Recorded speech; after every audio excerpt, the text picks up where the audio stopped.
screen, you shine so bright. Mackenzie's laughter makes the world feel right. Tuesday nights, yeah, the crew comes alive.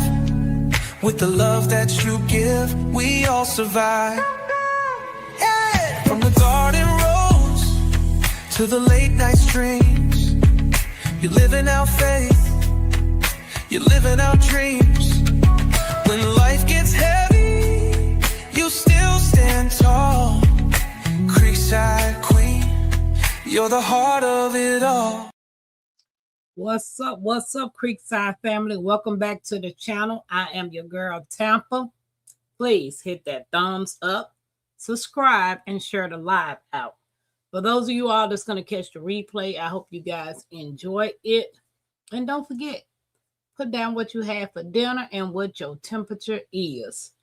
Our temperature is, let me see. I know it was warm earlier. So, yeah. So, the high today was 50. But right now, it's 38. And I only had some oatmeal. Some yogurt for dinner. Which really ain't a meal. But, hey, it is something to snack on. So, what's up, She Natural? Hey, girl, hey.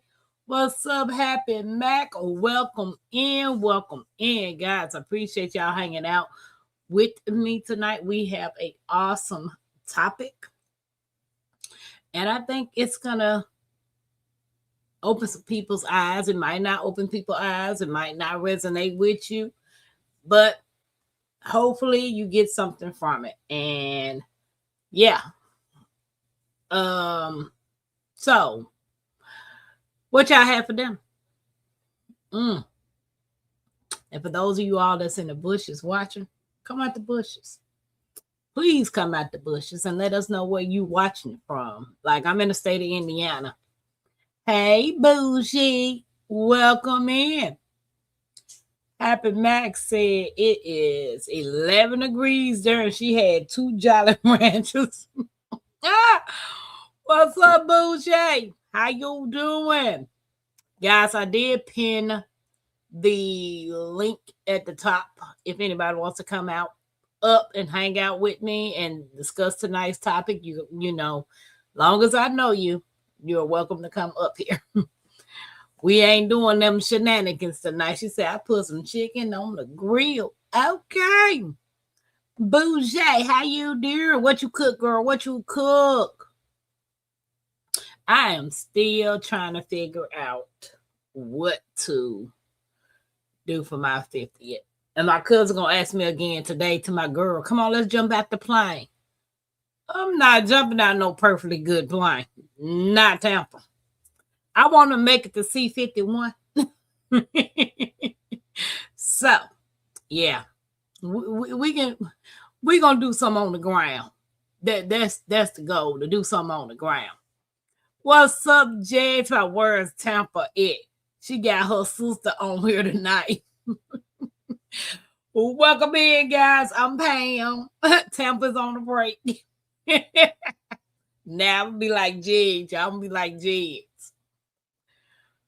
45 here in my neck of the woods. Okay, bullshit.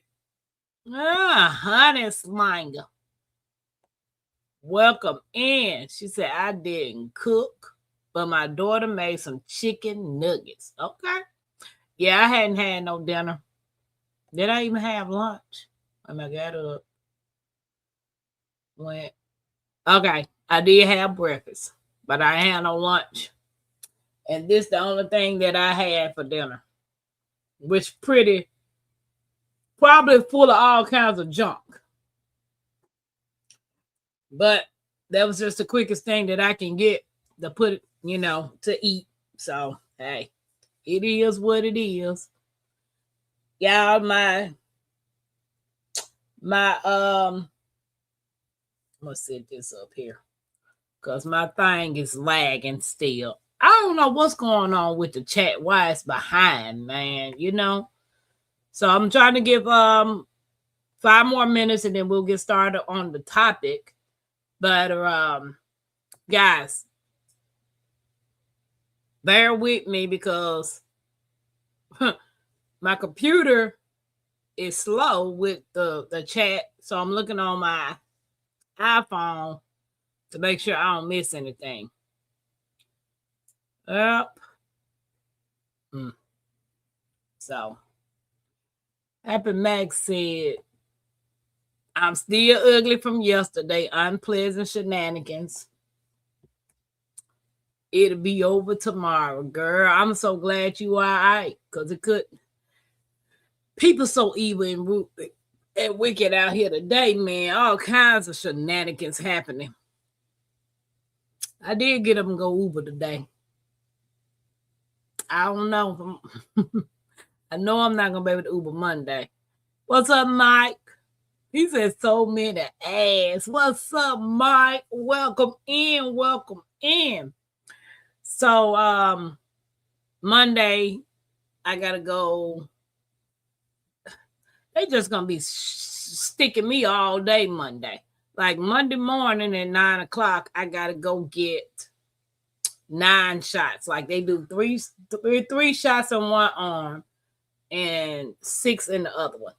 And that's with my allergies.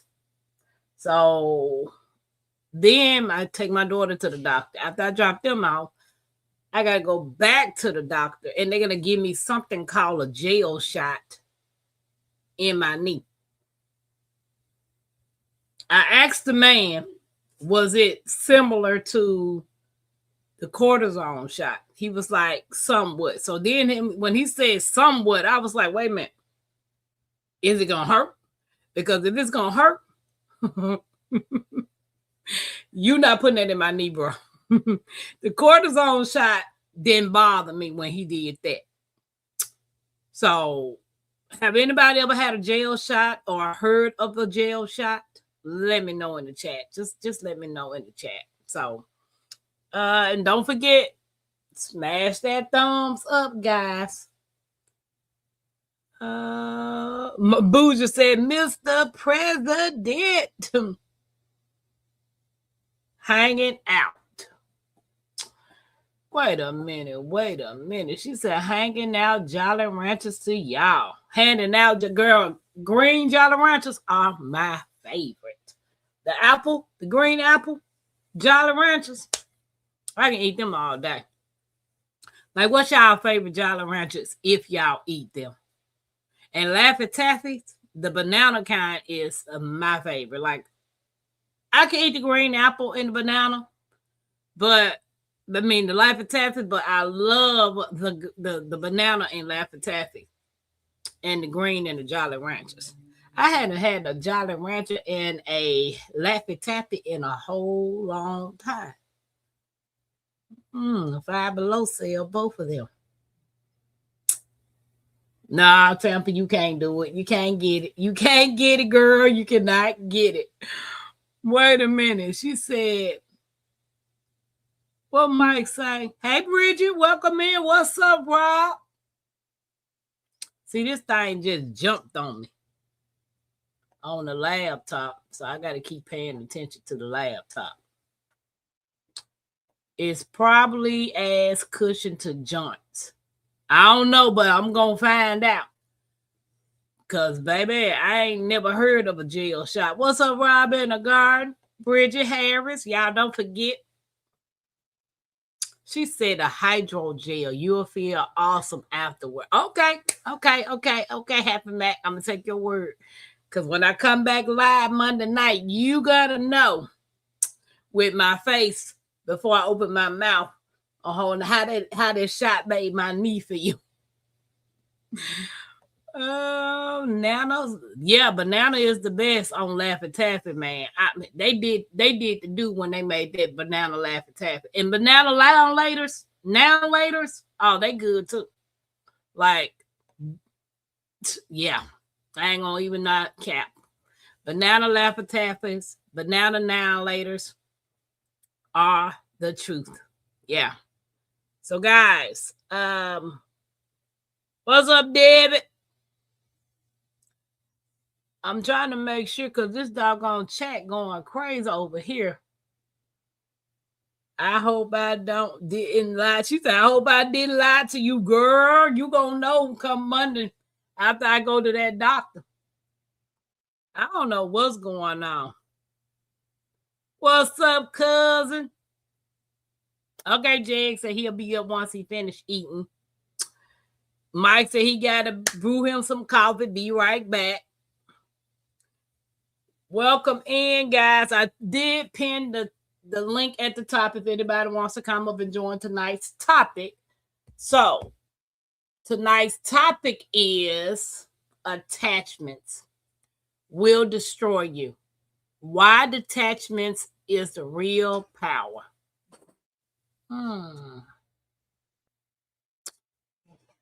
So, let that resonate with a lot of people. Let that resonate with y'all, guys. Just think about it. Just think about attachments and what it is to be attached to somebody and what it takes to detach. And attachments can not only be people, it can be things, it can be a job, it can be a city or a state. Like a lot of people always say, oh, I'm comfortable living here and going through hell living in that city. So attachments ain't just got to necessarily be people. You know, what's up? Don't hurt the harvest. Welcome in, Jackie. David, Happy Max said, where you been? Jags is speaking. Cousin said, good topic, and they can destroy you. Yes, they can, cousin. Yes, they can. So, Bougie, she's speaking to Bougie. Mike got to brew his coffee. I had me some tea earlier. I went by Starbucks and got a medicine bomb for Mackenzie. And she even said that didn't taste good to her. I think it's just her taste buds. Everything is just off with her being sick. Happy Mac is speaking. Hey, don't hurt the harvest. Hey, Nikki, how you doing? Nikki, if you ain't busy and you want to come up, please do. I would love to hear your input on tonight's topic. I think it's going to be amazing. I think it's going to be awesome because a lot of people have attachments. A lot of people are holding on to things that they don't want to let go. And it ain't got to necessarily be people. You know, it can be anything. So that's what tonight's topic is about. Attachments will destroy you. Why detachments is the real power. So, guys, let me get this over with. No, this is kind of early. I'll wait till the hour mark to do the birthday song. But I can bring the bush people out. Bring them out. Come on, bush people.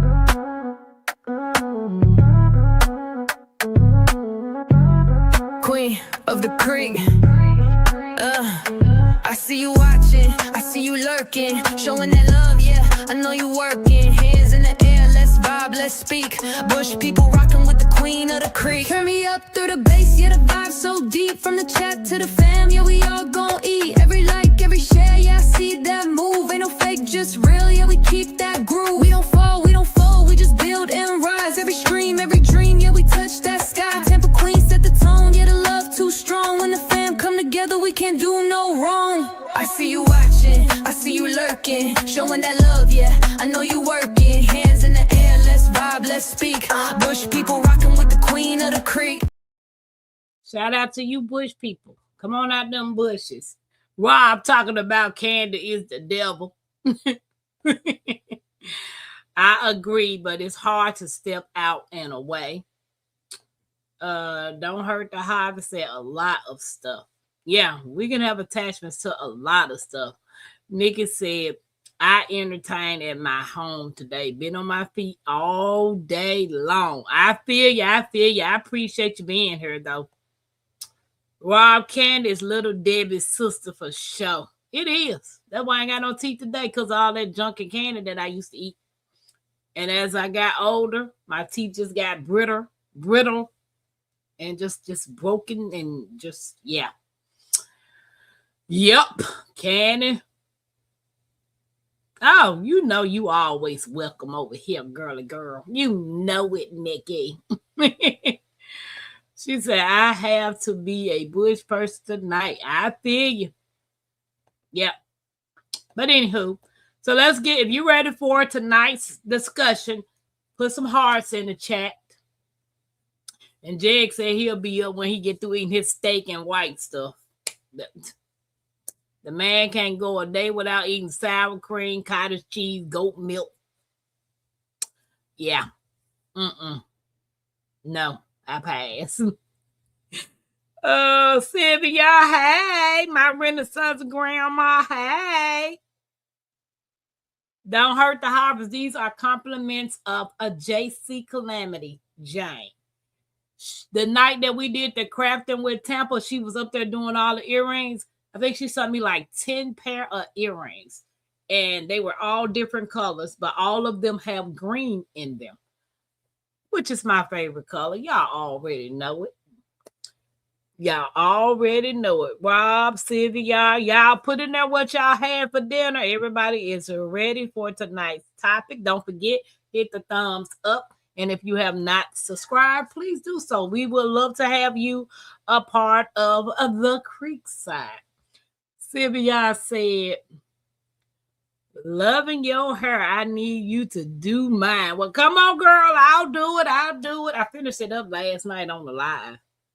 And I'm going to try the burgundy and my hair color for my birthday. So I'm going to be rocking another do for my birthday. It's going to still be braids, but it's going to be another color. Happy Max said it pretty. Nigga said she had salmon and string beans and rice. Okay, girl. I see you. I see you. Tacos, guacamole, salsa. See, this is what I don't like about this laptop. It's not catching up my thing. So, hey, I'm up on the laptop trying to keep up with the laptop, but hey. So let's go. Listen. Attachment can be one of the most dangerous emotional traps you'll ever fall into. Because sometimes what you think is love is really fear. Fear of being alone, fear of losing someone, fear of starting over. And today we're going to talk about why attachment can destroy you and why detachment is actually one of the strongest things you can ever learn. Sylvia said she had ribs, corn on a cob, and green salad. Guys, I'm trying to pay attention to my laptop and the phone. The phones are so little. Miss Alice said it's so tight, giving me a headache. No, it done loosened up since I put hot water on it yesterday. I'm going to fry some chicken wings, rice, and string beans. Okay, welcome in, Chef. How you doing? Did I see Chef? Or cousin? Oh, Lynette said, hey, chat. Hey, welcome in, guys. Welcome in. I don't know what's going on with my laptop. Why it's freezing up. Why the chat ain't working. Hey. So trying to pay attention to what's on my phone. Yeah. But anywho.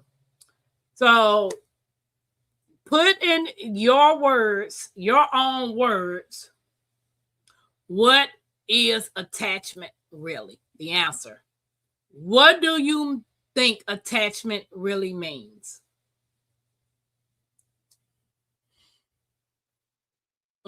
But yeah, I got to work on, I think it's this side. Yeah, this side. Yeah, I was doing that again. So I kind of messed up a little my edges as opposed to on this side. Yeah. Rob said, I ate so much candy as a child that all my teeth had cavities, so I had to have all my teeth pulled out. Till this day, I still have nightmares of all my teeth just falling out. Whatever, Rob. Whatever. She said, gotta love you.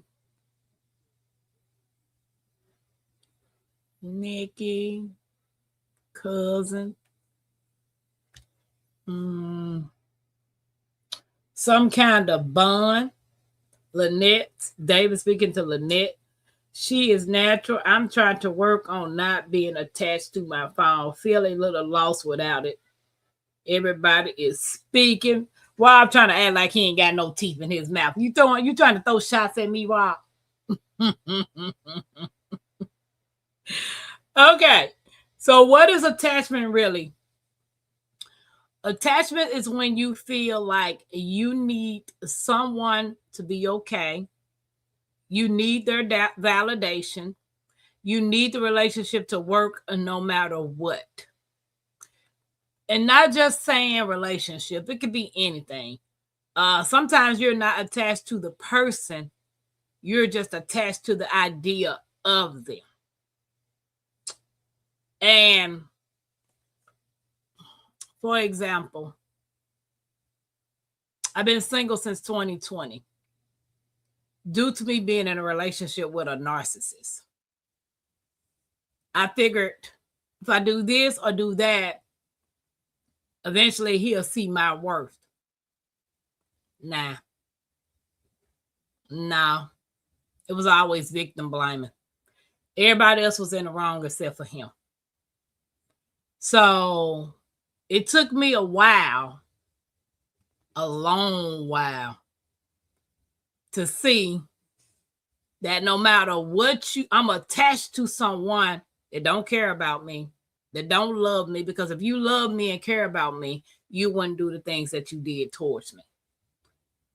So never fully understanding what it means to really detach from people, whether it's family, friends, co-workers, or what. I've always been the type of people to try to people please. Now I'm about to be 50. I don't give a damn whether you walk out the door or not. Sorry, guys. But that's just how I feel now. I had to learn that. I had to learn some attachments was not good for me. We'll get on into this one later on because we're going to talk about that too. Hey, Cameron, welcome in. No, my child teeth. Oh, okay. A connection to a person, David says. Some attachments are not healthy. Nikki said we attach ourselves to people, things that we feel we need, right? She naturally said, I'm trying to work. Okay, I read that one. Because it's not showing up on my computer, guys. Hey, Janet, welcome in. Guys, don't forget to hit the thumbs up. Right. We got to communicate better with each other. Exactly, David. Nikki, you crazy. A treadmill. What's up, Jags? Life. Nigga said, thanks for hitting that likes button, guys. You finished eating your steak? No steak, chicken. Okay. Pterodactyl. Nah, these wasn't that big. They weren't that big. Okay. My Renaissance says, you see, I can't see none on my computer. So my Renaissance, Nikki, I got on the vibration plates today. Only lasts 4 minutes. Vertigo kicked in. Legs started hurting. I said, this mean old devil won't let me win. And Cameron said we need to respect each other. Right. What you said. So I don't see all that. Because I'm on my phone reading the chat. It's not showing up on my computer. Okay. I don't understand what's going on with the comments on StreamYard. So, but I'm watching them on the phone.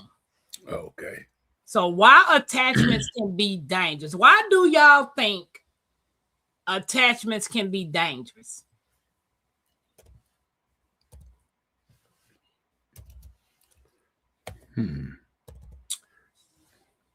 Go ahead and talk while I'm typing in. David said, respect goes a long way and takes you farther in life. My Renaissance, try 3 minutes and work your way forward 1 minute at a time. Right.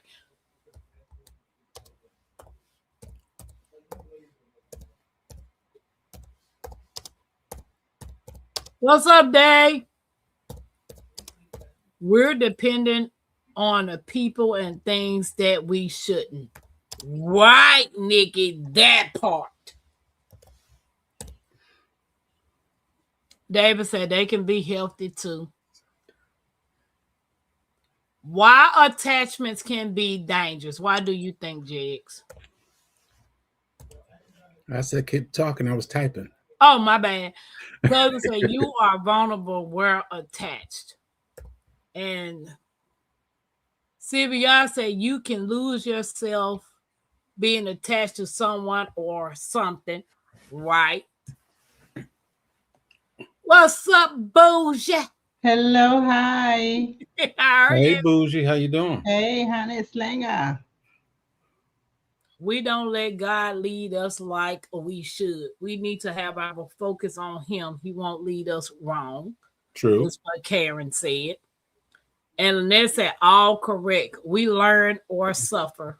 I learned the hard way about attachment, but learned valuable lessons from the experience. And now I got it not to depend on. Right. What's up, Bullseye? What's up? I had to come up here. This is something I had to learn too. What you said, baby, it's been on my heart for a while. And I was like, I had confirmation today. And I was like, That's the topic for today. Yeah. I love your hat. Is that a hat or a bundle? I forgot what PIA call it. PIA made it for me. I like it. It's Thank cute. you. I forgot what she called it. Wait a minute. Did I miss anything? Okay. So why attachments can be dangerous? Attachments can make you do things you never thought you would do. And I am a prime example of that. Many of you guys who know me do know my story. I'm not going to go into it, but you already know about the things that I tried to do to myself. Attachments can make you do some things that you never thought you would do. Attachments can make you ignore red flags, accept disrespect, stay in toxic relationships, chase people who don't value you, lose your identity, abandon your self-worth. And the scariest part, you start confusion, suffering with a loyalty. Prime example. My stuff been in that storage since 2023. Why am I holding on to it? I'm paying $600 a month on 2 storage buildings. If I'm late, it's almost $700. That's being attached to materialistic things. When I can use that money for something else. So attachments ain't always about people. Yep. Right. Attachments ain't always about people. It can be a job. People, places, and things. Right. What's up, Miss Jones? Truth, And how most you definitely doing? can't be a Welcome job. in. Right. Because when I said I had enough, I quit. No, I didn't quit. I retired. I quit. I'm out. Peace. Dave Buzz for speaking to David. David said, it's not an easy thing to do. It's not. Once you are aware of it, it kind of becomes a little bit easier, but it's not easy to do. Because you not only it's an emotional attachment. Hey, Growing in Faith Farmer, welcome in. You know how you lose something and you cry about it? That's an emotional attachment to it. Right. Hey, Suzanne, and Best Yet Journey, welcome in. Hello, Susan. Hey. So I think Nick it's bad shit. What's up? I think it's mostly your mindset. right, right. We're holding on to things that are not healthy. I remember Jag saying anything that goes in his yard, if it does not have a benefit or a place, it does not need to be out there. And that's the same thing with If it attachment. doesn't feed you, it Yeah, doesn't need to be out there. right. What's up, Contra Hustle? Hey. So Nikki said, what happens when a person or thing is unavailable? What you gonna do then? Right. And Right. well, I found myself always in that predicament. I went through my woe is me, why nobody is here for me. Right. Woe is me. Right. Bougie, I'm going to be kicking back in the bushes, girl. Happy Friday. Happy Friday. So Karen says 7 years of a very abusive marriage taught me a lot. Mm. And Nikki says suffering with loyalty. That's Hey, good. PDD. Well, like I said, it's a mindset thing. When you say a mindset, what kind of mindset? Hi, Candy K. We're all different. Mm-hmm. I come to the realization where you can hold on to something and it hurts you, or it's just not beneficial to you. Mm-hmm. And it might have a little bit of military to do with me as well, because when I said it's done, it's done. Mm-hmm. And I've been like that for the last 30 or 40 years. I've been that way because I realized that a lot of things in life, I was young, dumb, full of, and I think that's where I learned it mostly. Everybody gonna tell you what you want to hear, that they could be on your good side. Right. And for a short time in my life, I did go that direction. But I come to reality, every good friend ain't a good friend.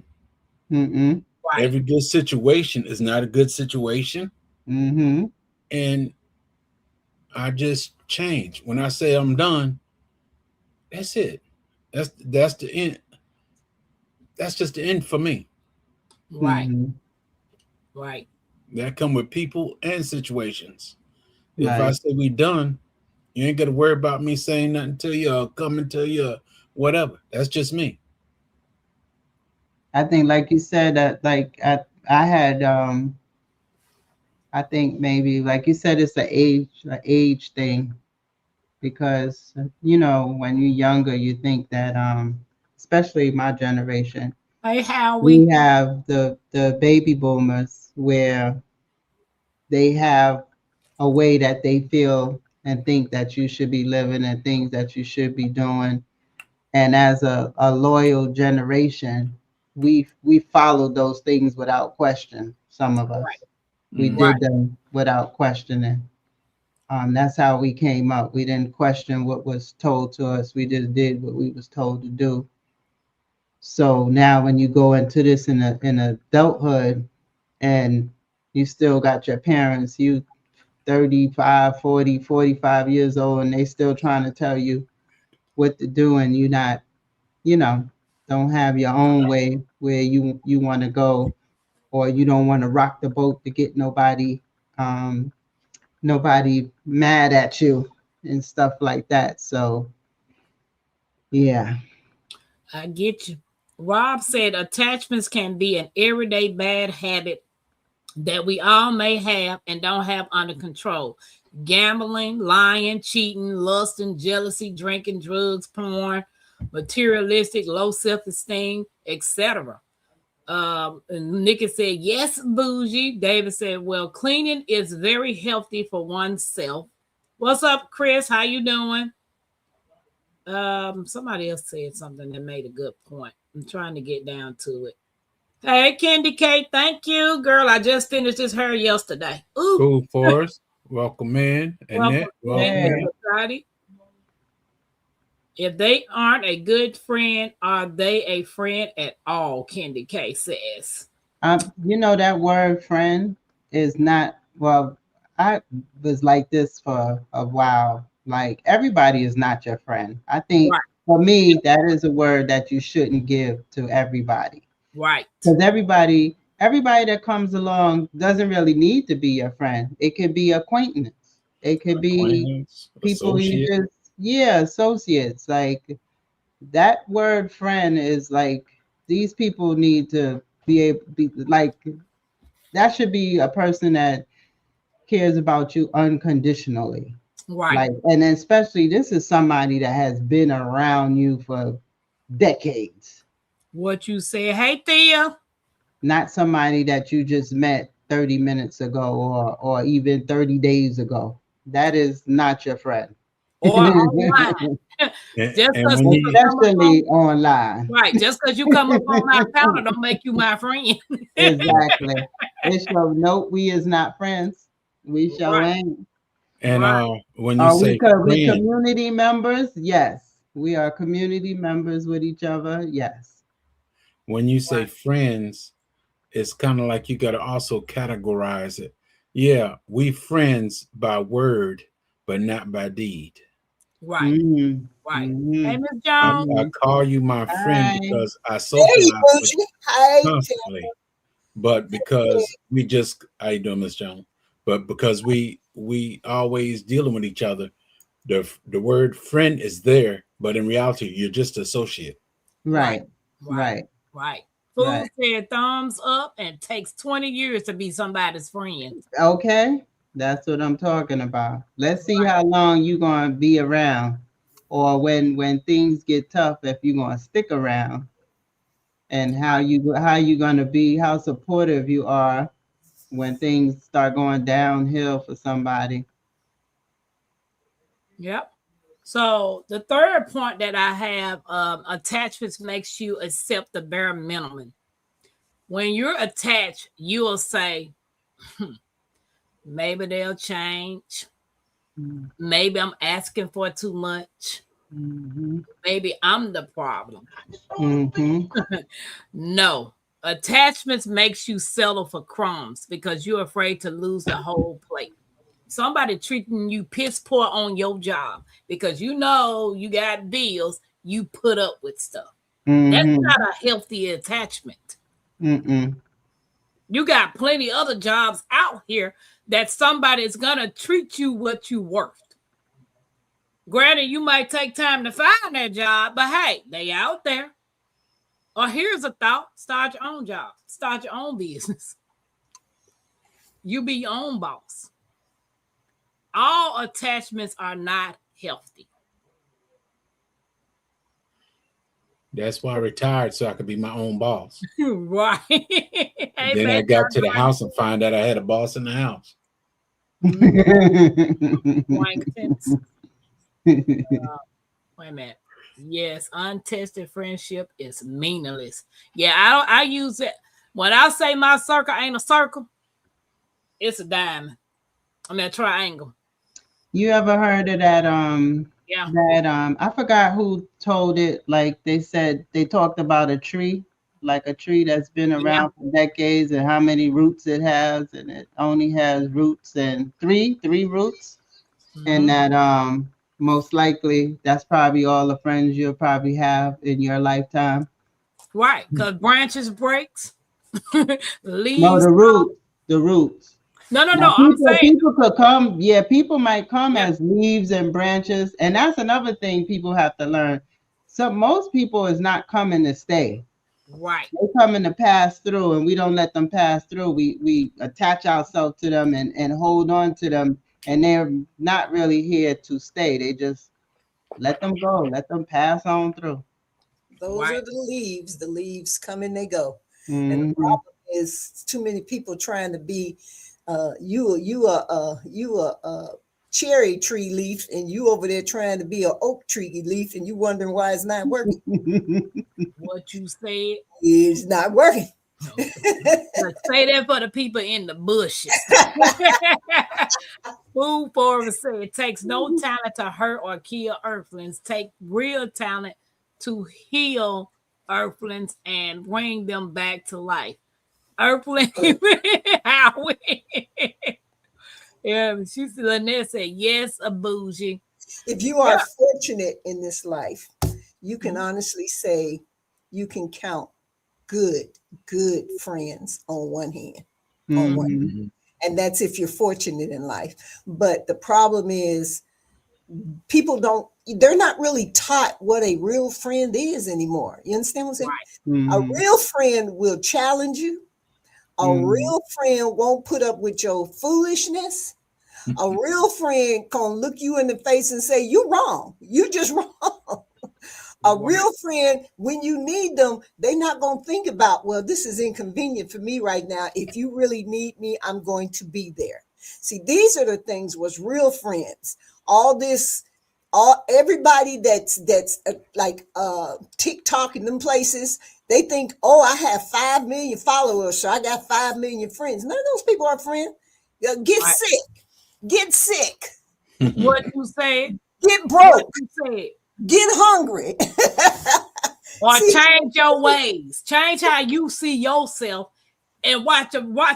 My Renaissance tell me all this time, if a person shows you who they are, believe them. Yes. Believe them. So I'm like, you know what, Tampa, your hair is beautiful. Thank you, Miss Backyard Flow Garden. I said that all wrong. Backyard Garden Flow. I'm sorry. I said that all wrong. You dyslexic too? Yeah, that's Tampa's sister right there. I was reading that backwards. Miss Jones, true. That is the truth. Yeah. See, this been on my heart all day today. Like, I don't know about me finna turn 50. I don't know. It's like a light bulb that started clicking in my head. You know, and I'm like, you know what? Why am I holding on to things that don't mean me no good? People, places, things. Why am I doing this? You know? Habit. It's a habit. Right. Like, I'm holding on to this stuff in storage. I'm holding on to so-called people who say they care about me, and they showing me that they don't care. They showing me that they don't care about my downfall. They don't care about any of this. Why am I holding on to this? So I'm attaching myself to people that are leeches. You gotta let it go. Yeah, let it go. Now, when you say people are not showing you that they care about your downfall, now are you expecting people to respond to your downfall? Are you attached to the expectation of people? I reworded it wrong, bougie. Okay. No. Because people, I have people that's literally around me, sitting back, waiting on me to fall. Of course. Who doesn't? We all have that. But they're grinning and skinning in my face as though they truly care about me and love me. You know what? It's easy to say I love you, but your actions show different. Right. You know, me getting up every day, going to somebody's job, like what prime example, when I had the accident with my newspaper car. That was my livelihood, throwing the newspapers. That's all I was doing, throwing the newspapers. When I had an accident and it totaled my car out, this man didn't care about whether I was all right. All he cared about was, can you rent a car so you can come to work the next day? That was the last day at that job. Right. It most definitely would be. Hey, they would look. Basically, he was just telling you, if you don't come, we can replace you, and nothing flat in the first place. So you're really not that important. So, yeah. Wait a minute, I missed some stuff. Good people in general are hard to find. What you said, Bridget? Hey, Tag, welcome in. Ooh, Mike, that's sound on it. See, no appointments. Okay, Yeah. what did you say?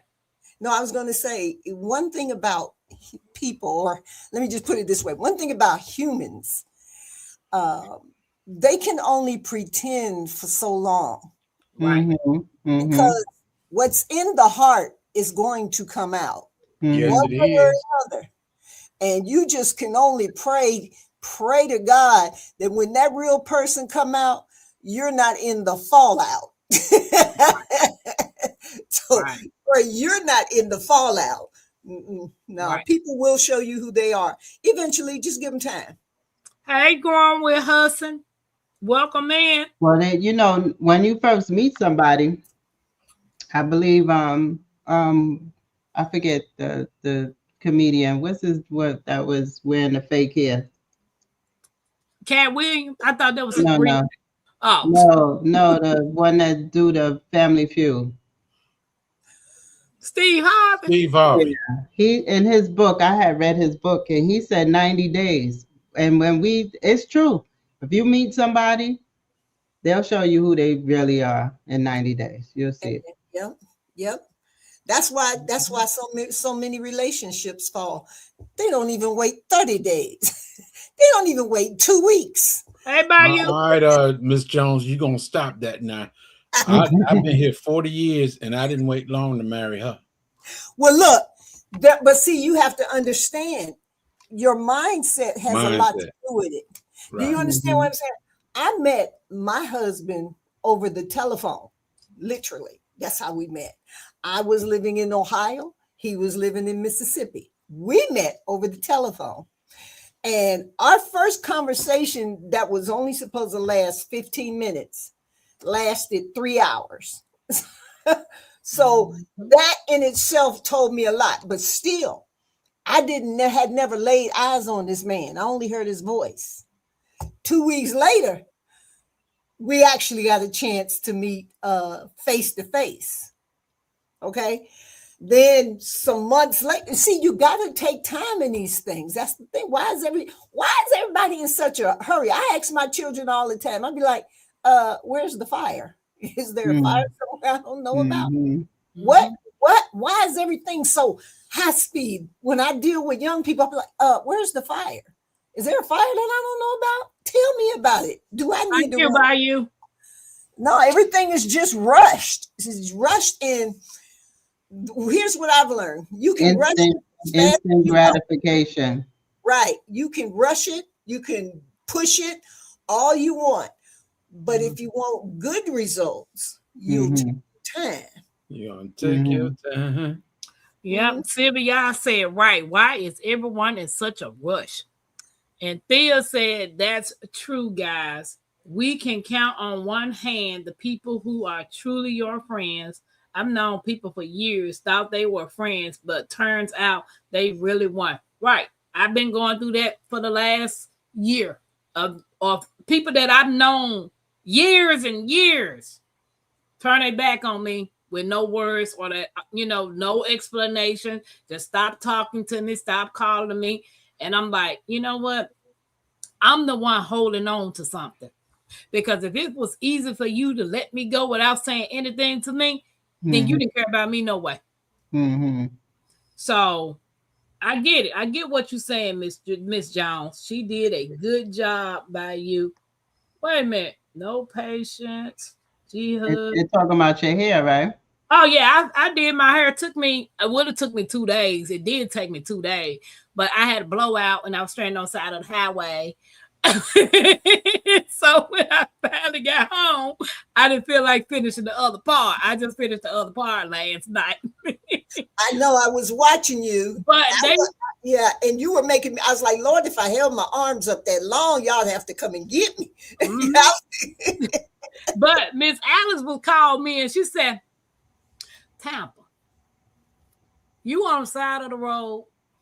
First you had a flat, then your battery wouldn't crank up, your car wouldn't crank up. Come on. And next thing I see you on live tee and giggling on the side of the road. I mean, like it was a situation I had no control over, to just waiting. So why not go live and have some fun? You're right. You're right. I'm learning that when things are not in your control, why am I sitting on the side of the street boo-hooing and crying?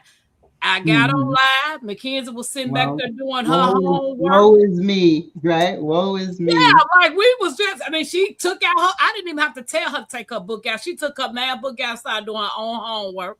She was like, Grandma, you got a snack? I was like, yes. I opened up the glove department. She got her a snack. And we was just in the car chilling. I was like, come on now. I had a lady, when I was in New York, I was bad with budgeting. And it took me a minute. I was trying to learn, but I was struggling. So I was going back and forth to what they call it, tenant court, landlord and tenant court. Yeah. So when you come in, you have to go to a certain place to sign in, right? So when I got to the lady, I said, Grand Rising, whatever, and I'm smiling. She said, why are you so happy? I said, why should I not be? I got my own self in here. It's not because of you. It's because of nobody else. So why should I come in like I'd suck lemons for a second job? It ain't nobody else's fault that I'm in here. She said, why are you all smiling up and you in here?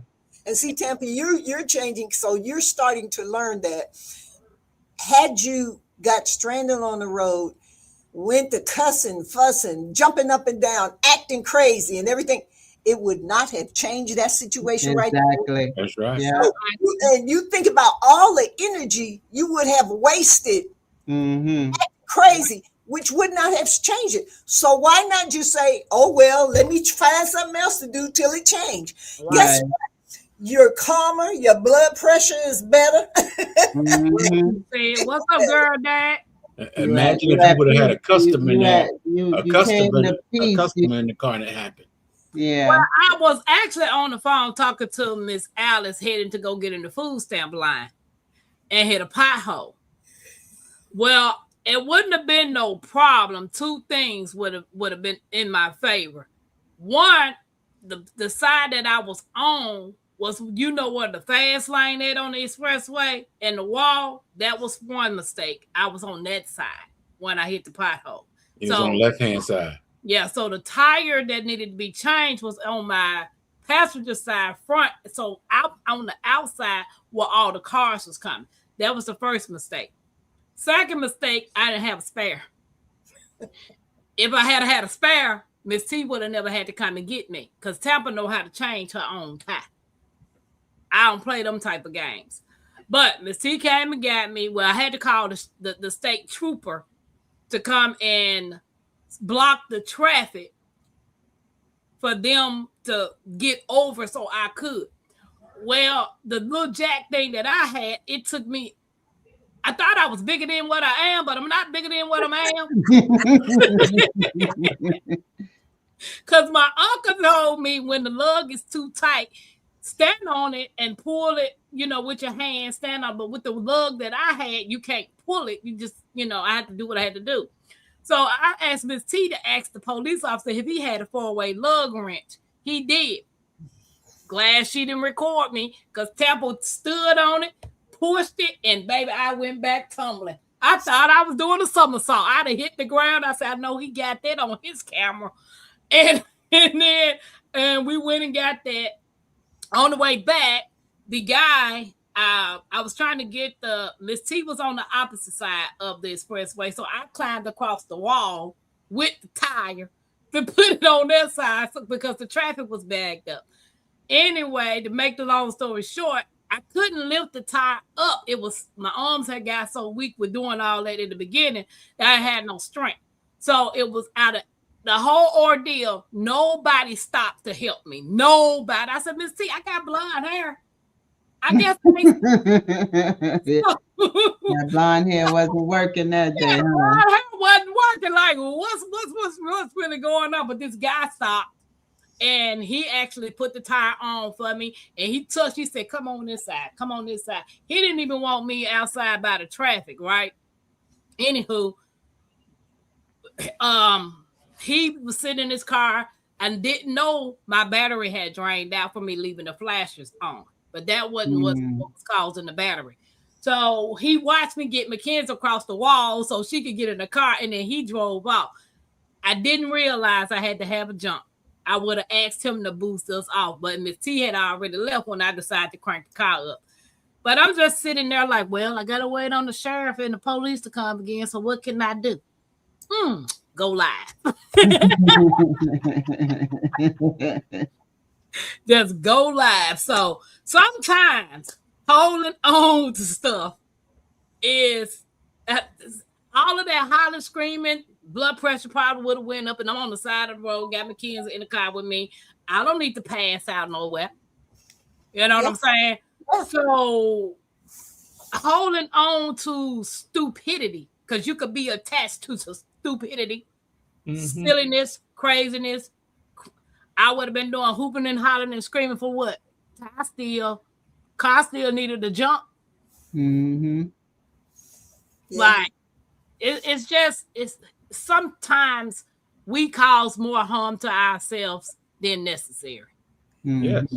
We lean more on our emotions than our intellect. Sometimes we're our worst enemy. Yeah, we react when we should be thinking. What they call it, emotional intelligence. Yeah. Mike, I charged it as soon as I brought home. It's on full charge now. So you brought up the next point. Attachment can turn into emotional addiction. Exactly. This is where it gets deep. Some people are addicted to love. They're addicted to the emotional highs and lows. The texting, the ghosting, the chasing, the apologies. That cycle becomes an emotional drug. You give me a task to do at work. You know I'm going to do my job because I need my job. You know I'm good at my job. But you're not going to give me a raise. You're not going to give me the recognition that I need. Why am I attached? Why am I putting myself through this? You know, most of the times when we do that, it's because we don't probably want to go through the looking for a job, going through the interview all over again. So we rather just sit here and take your crap, and that's why. It might be a reason. But let me say this. There are times when Dave, your very survival depends on you working. But here's the thing. You can take the crap better when you know you are just a stepping stone to get me where I want to go. So I will deal with you until my new season comes and I can move away from you. So what you do is you accept, not so much accept it, you put a level of toleration and thick skin on, say, you just a stepping stone. See, because I know I'm not going to be here. And, you know, and then you move on. And then what I've learned about some employers, they think they have you on the barrel, but when they find out you have a problem with walking, they'll straighten up. Yeah, most of them do that because they feel that they have something over on you, and that, oh, you need this job, so but you know what? I can talk to you this way. My parents taught me one thing. No matter where you work, you make yourself so valuable to when you talk about leaving, they get upset. I agree. You understand what I'm saying? You make yourself, because you know your worth, so make yourself valuable. Do the best job you can. Forget about what everybody else is not doing. You do whatever you're supposed to do. My daughter had a job. She didn't even have the qualifications, but she made herself so valuable to when they were talking about, well, they came up with a new law that says that because you don't have this education level, we're going to have to let you go. She had become so valuable, honey, they figured a way out around it just to keep her there. So make yourself valuable on your job so that gives you some control. That puts some control back in your life. Can I talk about the opposite side to that? Oh, that you also have where, from my experience working at Amazon, they don't tell you have to work at a certain speed, and then they expect you to work at that speed, but never showed you how to work at that Right. speed. So once in a while they'll come around and they'll try to come and talk about, we just coming to see if you need any kind of help. You know, in my mind, I'm like, if you don't get from over here. But anyway, what they do though, as you sit there and you figure out the job and how to do it, and you get good at it, now they be like, can you go over there? Can you go over there? Can you go? No, I'm not scratching my butt over here. No. Find the people who like to run around in this warehouse and send them, I'm working over here. I'm not doing nothing over here. Right. So they will do that to you. Like how you said, you get good at your job, but now they want to abuse you because you're good at it.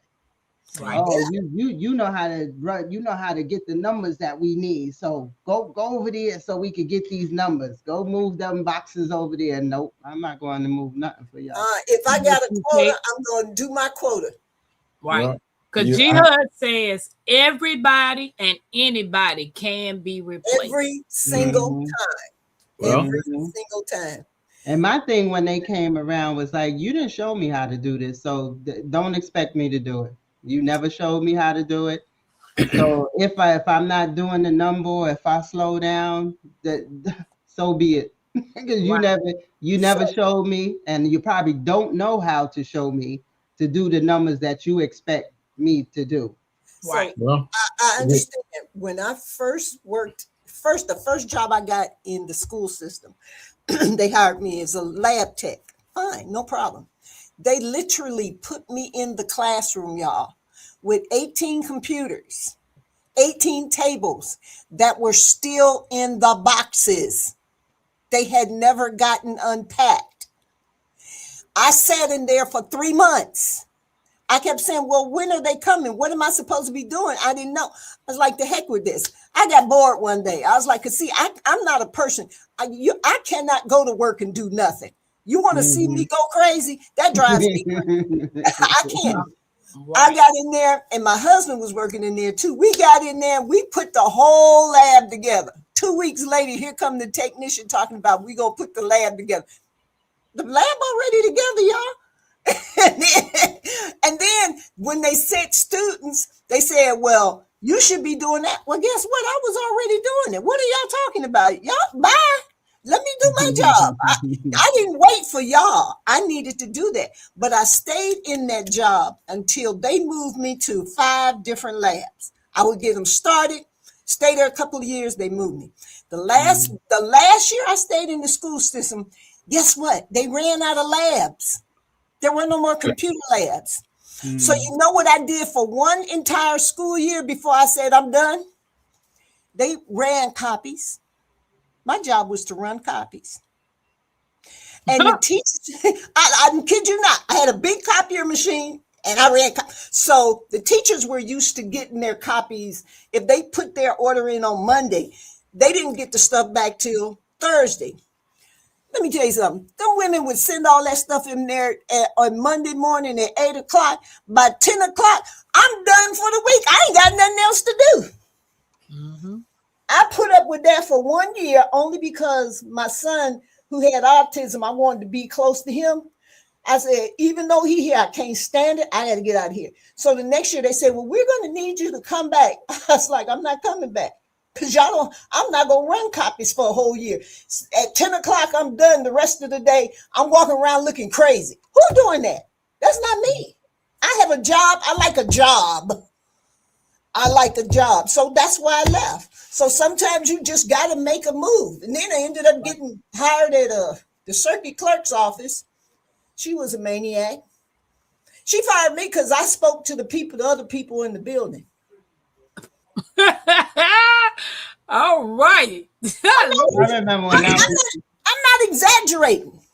Yeah, I believe you, because when I was at Whole Foods, it was like a group of us, and we were like real friendly with each other. That group that all got hired at that time, and they at one time they tried to tell us not to talk to each other. And I'm like, you will never tell me I cannot speak to my coworker. Who does that? Where they do that? Thank you. Gia said, I'll do it. My last job. I could. My last job, I was told you're going to work for mental health. I didn't have a problem with that. I didn't have a problem with that. But one thing I did have a problem with, because people act like they were back in the 60s. That's enough about that. That like they was in the 60s. Yeah, I So heard. I said, what do you want me to do? I'm getting ready to go work with mental health inmates and all the psychologists and stuff. I said, what do the major? He said, Johnson, you go there. I said, what do you want me to do? And he cut on to what I was saying. I said, what you want me to do in mental health? And finally he cut on. He said, no. Just go do the job. He said, go do the job. I said, I ain't got a problem then. Because once he started telling me something that I didn't agree with, I said, no, I go back to third shift. Mhm. I'm not going to start a Not job and do what stuck you on want it. me to do. I'm Yeah, going to do my job that I'm supposed to do. yeah. So we're being gonna stuck take in a it. short break, and I'm gonna wish everybody that's born in the month of February, Oh, today is my husband's birthday well, too. happy Happy birthday. It's your day, king. It's your day, queen. Light that candle, let your soul gleam. Hands up high, make the world know your name. We celebrating you, no shame in the flame. Yeah, you made it. Another lap round the sun. Storms came hard, but you never did run. Held your ground with that fire in your chest. Now we toast to your life, cause you not like the rest. You the backbone, the truth, the fight. You shine like a porch light in the middle of night. From the creek to the stars, we lift you today. Put your crown on right, let the music play. Happy birthday! Stand tall, don't fold. You a story still writing in letters of gold. From the dirt to the sky, you rise each way. So we sing it loud. Happy birthday. Celebrate, elevate, live it your way. Tampa Creek, love every step of the way. You're the spark, the wave, the heat, the flame. Own it now, go on, rep your name. One shot, one cake, one flame lit. One king, one queen, too real to quit. Another year wiser, stronger, bold. You're a legend, baby, pure solid gold. It's your day, king, it's your day, queen. Let it shine bright, live that dream. From Tampa Creek with that soul and sway. Happy birthday, go on and slay.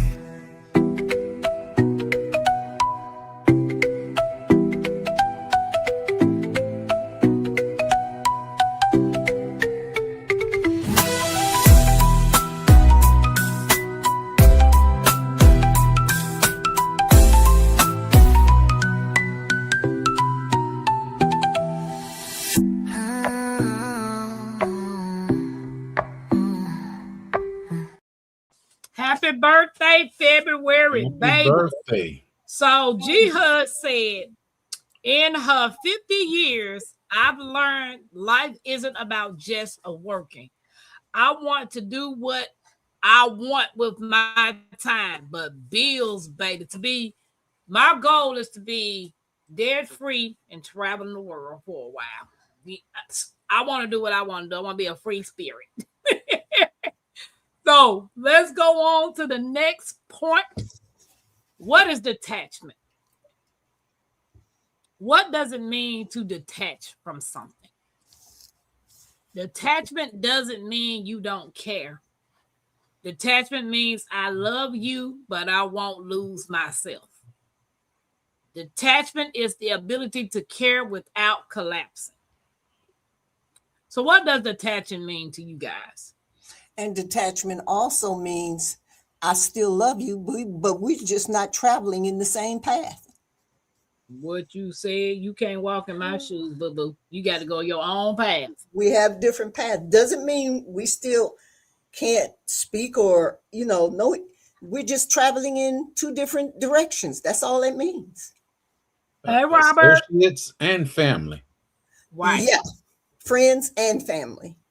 Yeah, Right. people, places, and things. To me, it's no emotional or mental attachment. Your thing is your thing. It has nothing to do with me. Doesn't mean that I don't care, but I don't have to involve myself. Mm-hmm. Like I can hear something or hear you talk about doing something and don't have to involve myself. I can encourage you and stuff like that, but don't get emotionally attached to think that I need to involve myself in in what you're doing, but I could be supportive of what you're doing. And also, like I like to joke around with the gardening. It's also seeing that even though you see people doing certain things in the garden, I know I don't have to do it. Right. I don't have to. You can get attached to things where you're a part of the community and you hear people doing this or doing that, and it's okay to, like they said, it's your garden. Right. You Right. know, Right. do what you want to do, and don't think that if you're not doing all of these things everybody else is doing, that you're not doing anything. Hey, Storms, and at the end of the day, Bougie, you got to eat your food. Ain't nobody else eating your food but you. All right. Mhm. But let me That, also, That's what I tell people about prepping. Y'all hear all these people talking about get all of this stuff. Make them people ain't gonna be with you. Make sure y'all can pick up some of that stuff they're talking about getting and move that come stuff around. Them on. power banks they talk. Them thing is heavy. Yes. right. Right. Make sure y'all could work those things they talking about. Have this and get that. And them people ain't gonna be nowhere around to help you move that stuff around or do that stuff they talking about. That's The right. ones I have, I can pick up Mhm. without straining myself. I can pick Right, right. You're 110 pounds, but you got over 700 pounds to deal with. How Right. that work? So Nikki said detachment means I'll be okay without you. Hmm. It's Yeah, impossible. yeah. Detachment is emotional power. Detachment is when you can say, people, place, or thing, I want you, but I don't need you. I care about you, but I choose my peace. Hmm. If you leave, I will survive. So now to And this me, I'll help you pack. yeah. what you said. And if it doesn't work, I won't break. Now That's to strength, that's healing, and that's growth. Yeah. And the way you said it, the first few things you said to me brought about when you've gotten yourself involved in a toxic friendship, relationship, whatever ship you're Situationship. sailing on. It was a Whatever ship you're situationship. sailing on is toxic, get off the ship. Right, Hmm. right. If that job is more stress for you and you get up in the morning, you be like, oh Lord, I gotta go here. That's an attachment that you need to let go. If that car is keep on putting and you spending more money than what it's worth, it's time to get you a new one. Yeah, get a bicycle. Get a bicycle. If, I said something, if the neighborhood or the city and you catching hell hitting pothole after pothole, go. Oh yeah, that's another attachment to where you live at. Wow. Like you could, I grew up in New York when I left. I left when I was probably 40. So you talking about over 40 years of living in one place. Well, People are scared to go out and say, I've been here all my life. Like they're attached to where they are. Bougie, we have something in common because I lived my whole life in Youngstown, Ohio. And at the age of 40, when I married my husband, the only person I knew in the state of Mississippi was my husband. That's it. I didn't know anybody in The Mississippi. same But I thing here. picked up, That's but I all I picked know. up, I left everything to my daughter because she had got married and stuff like that. And the only thing I Mhm. brought was my luggage and them two boys. But you know what? If I had to do all over again, I'd do it the same way because I do not regret where I am now. I'm happy. I'm content. I mean, and no matter where you live, you're going to have difficulties at some particular time. It doesn't matter where you live. It's just you have to decide to what degree difficulties you can handle. You Mhm. know, it might be cost of living. Well, if you can't handle that cost of living, move someplace else where the cost of living is cheaper. Sometimes That's true. you gotta sacrifice, and it's okay, and it's okay. True. I think Bougie said it was her son's birthday. It's not your birthday, is it, Boo? No, of course not. I'm a Leo. No way. It's also Yeah. my sister's birthday, and I've been Yeah. putting up with my sister and my husband ganging up on me just because I was not born in February. Well, I got 3 birthdays in February, but Mackenzie's birthday is the 21st. My daughter that's in Memphis the 22nd, and my daughter here is the 24th. Yeah. So detachment I helps feel you sorry for y'all. detachment helps you see people clearly. When you detach, you stop looking at potential. You stop looking at what they could be or what this is people, place, and things, just not persons. These statements apply to whatever you need to detach from. And you stop pretending like the elephant in the room is not there. Right. You start seeing what they are, and that changes everything. My situation. Yeah, it does. I'm gonna use me, and I'm not using nobody else because I like using me. Therapy is working.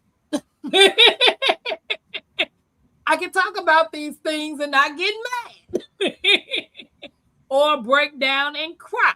So, like everybody know, I got the 2 storages. Everybody know that I stay at my daughter's house.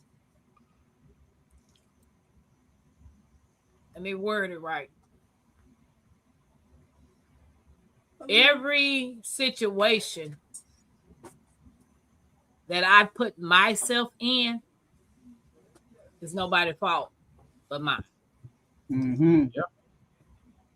I keep holding on to things, places, and people because of fear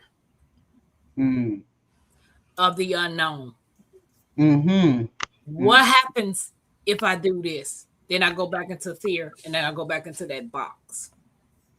So if my stuff is sitting in storage and the mics are having a field day, why not sell what I can sell, get rid of what I can get rid of? And what's very important to me, put it in a smaller unit. Yes. And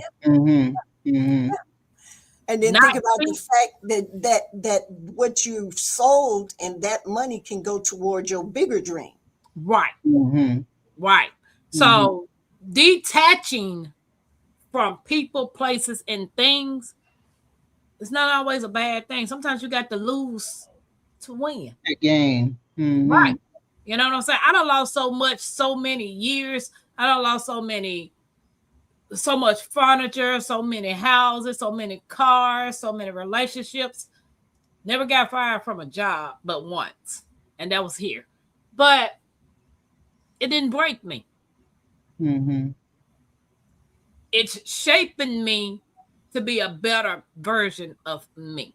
You know, at the end of the day, I'm not taking no house, no person. I ain't taking Bougie, Jigs, Mackenzie. No, you can't take me. The clothes that's in the storage, the books. I'm not taking none of that with me when I leave this earth. No, exactly. So why am I holding on to it? Exactly. Because I can wake up tonight, in the morning or in the next 5 minutes, and something drastic can happen. Exactly. I was about to say, if you wake up and you wasn't here, Tampa, you didn't wake up. I can't stand you, G. And another thing, Tampa, fear is not always bad.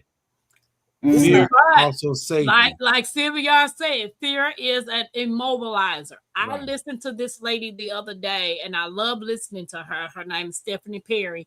And I know y'all hear me talk about her all the time. She travels abroad. She left the U.S., and she tries to get other people to leave the U.S. because she said this ain't our home. But hey, I was born here, so that's all I know.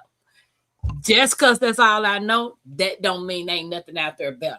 Yeah. And it doesn't mean you don't want to see it. But right now, it's not in your ability or to travel that path. So it's easy for anybody to say, pick up and go. It's easy for anybody to say that. But the actual mechanics and all the little pieces that it takes to do that, that's a whole different ball game. Mm-hmm. I mean, we would all love to have so much money that we could just say, "Oh, let me go on and jump on this plane first class and fly to wherever." But how many people can just do that? Right. Yes, yes, right.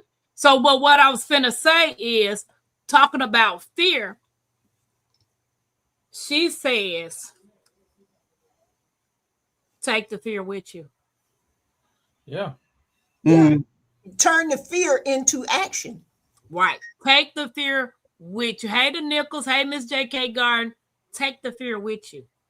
Right. How would you know if you're fear of something if you don't do it? I told my cousin, because she keep telling me, girl, you're about to be 50. We need to jump out a plane for your 50th.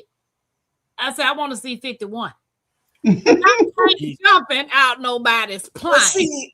Well, see, just this is just me. Well, I never saw the logic in jumping out of a perfectly good airplane in the first place. Ask Jay. Ain't nothing wrong with the plane. Ask Miss Jay. Jones, I wanted, when you I young, wanted to dumb, do and that full too. of, Yeah. you do things like that. Let me tell you something. I was always terrified of flying, but I never knew why. I never knew why. So I said, let me go ahead. But my mother got sick, and I had to fly to Ohio. I had to get there fast, so I didn't have a choice. I got on the plane. Now I know why I hate flying, and now I've flown twice, and I still hate it. And if I don't ever have to get on another airplane again, I'll be all right. But at least now that I've done it, I know why. In other words, don't say you're terrified until you at least do it. I think you should do some things at least once, except jumping out of a perfectly good airplane. We'll leave that one alone. Let me tell you something right now, Miss Jones. True. Tampa might be a fool, but I ain't I wanted to do that for my birthday one time also, but then when I heard you can go to one of the places and float that's it. yeah, yeah. Well, let me go float then. I go float. That's it. Yeah, it's something similar like you dive. It's an air chamber or something, and it's like you see, I have this aversion to seeing myself leaving the ground. I have my version of me leaving the airplane and the seat don't open. I ain't taking that chance. And look, I was on the plane. The little attendant says, "Ma'am, don't worry about the turbulence. You know, it's like driving over a bumpy road and everything." No, I said, "Yeah, but the thing is, if I blow a tire on the bumpy road, I can stop and get out. If something happened on this plane, hey, what? Buckle up. Close to the door and that inflatable seat." So Ms. J.K. Gardner said, hey, folks, if a job is bad, letting it go can be your benefit. Believe that when one door closes, another door opens. Attachments to a bad job can be harmful to your health. And that is true, Ms. J.K. Gardner. That is that's very true. How many people have stayed in these stressful jobs and then said they retire, and then after they retire, they check out months after their retirement? When it comes to fear, I never had fear until I got married. I never had fear until I had children. That's when my fear actually set in. I had bullets flying over my head. Almost got my head chopped off. Almost went off a cliff. Never feared any of that until I got a wife and kids. That's when fear finally set in. Because when everybody depends on you, right, that's when you feel the pressure. Right. So Sylvia said, don't let the fear freeze you. You can't move being frozen. Movement will lessen fear. And Tag said exactly, Miss Jones, true. Why jump out of what you said, girl? I'm not doing. And my cousin keep on saying, well, when I get 50, I'm jumping out that plane. I said, well, because I was young and dumb, Tag. I was young and dumb. Was that part of your military training? Those, if you hear me say I was young and dumb, it has to do with the military. Tag said that was the weight of responsibility, baby. That is true, Miss J.K. Gardner. I felt so good leaving a toxic job that I thought would be the end of me was the best thing ever happened to me. Right. Exactly. When you are 30,000 feet in the air, like we used to say when I was at McDonald's Douglas Aircraft in Long Beach, if something happens, you cannot tell the pilot to pull over. I want to thank you for that one. What you said. So, guys, don't forget to hit the thumbs up and share the live. The difference between love and attachment. Love says, I choose you, but I respect myself. Attachment says, I lose myself just to keep you. Love is free. Attachment is control. Attachment, the devil is a liar. I'm not gonna lose myself. I'm sorry. I'm sorry. Look, when I look in the mirror, I may not be the gorgeous person that I would like to be, but I'm happy with who I see in the mirror. When I go to sleep at night, I can go to sleep in peace. When I go to bed at night, I know I've done my best that day and given of myself that day to those who deserve me to give. Then I'm at peace. So I'm good. That love can be the same, that can make people, because that love is a tricky thing. What People you say can have a detachment to that too, because when I was out in the dating world, you would have men just use that word just to think that they could get you because they use the L word. So you got to be careful. That L word could be the same thing as the detachment. Yeah, right. So how to practice detachment in real life? Step 1. Stop chasing closure. Sometimes closure is accepting they don't care. Step 2. Stop begging. Stop begging for love. Stop begging for a promotion. Stop begging for anything. Stop begging. The right love won't require you to beg. Okay, can we stop right there for a second? If we break that down a little bit, stop begging for love. Begging for love can mean, unfortunately, your self-esteem, you have attached yourself so much, you think it's okay for rock 'em, sock 'em. Right. That can mean it's okay that I'm breaking my back and giving everything, and I'm accepting nothing from you. With that reciprocation. That's the messed up part. So you can take each of those and break them into finer areas, but you got to be able to look at, well, how am I loving? You know what I'm saying? Like you said, Boobs, love is very tricky. Now, if you're not taught exactly what it is, you're going to fall for it. You're going to fall for a lot of stuff. And I'm sorry, the Bible gives it's patient, it's kind, but nowhere in it does it say I'm a punching bag, I'm a rug you can step over. Nowhere in it doesn't say that. And then remember, and add to verbal abuse. You don't get to be verbally abusing me either. Right. That's true too. If I don't call you out your name, you will not call me out my name, and I accept it. And it's not even to call me out the name. There's some people in relationships, they can't even have a civil conversation. It's you just come and ask us something simple, and it's an argument. Yeah. That, or every time you call me, "Itch, what you doing?"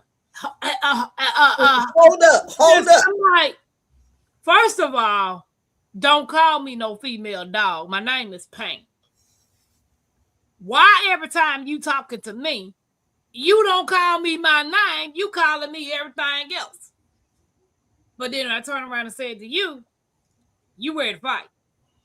Yeah, right there. That's toxic right there. Thank you. And that's verbal abuse, because if you're saying it every time, that's verbal abuse. And this is men and women. They do Yeah, it it's on both every sides. day and It's thinking on it's both sides. okay. And where did they? Yeah, I was just getting ready to say, where did this? I don't understand why this is acceptable, because you are literally saying it's okay for you to make me feel like I'm not worth anything, and that's basically what that is.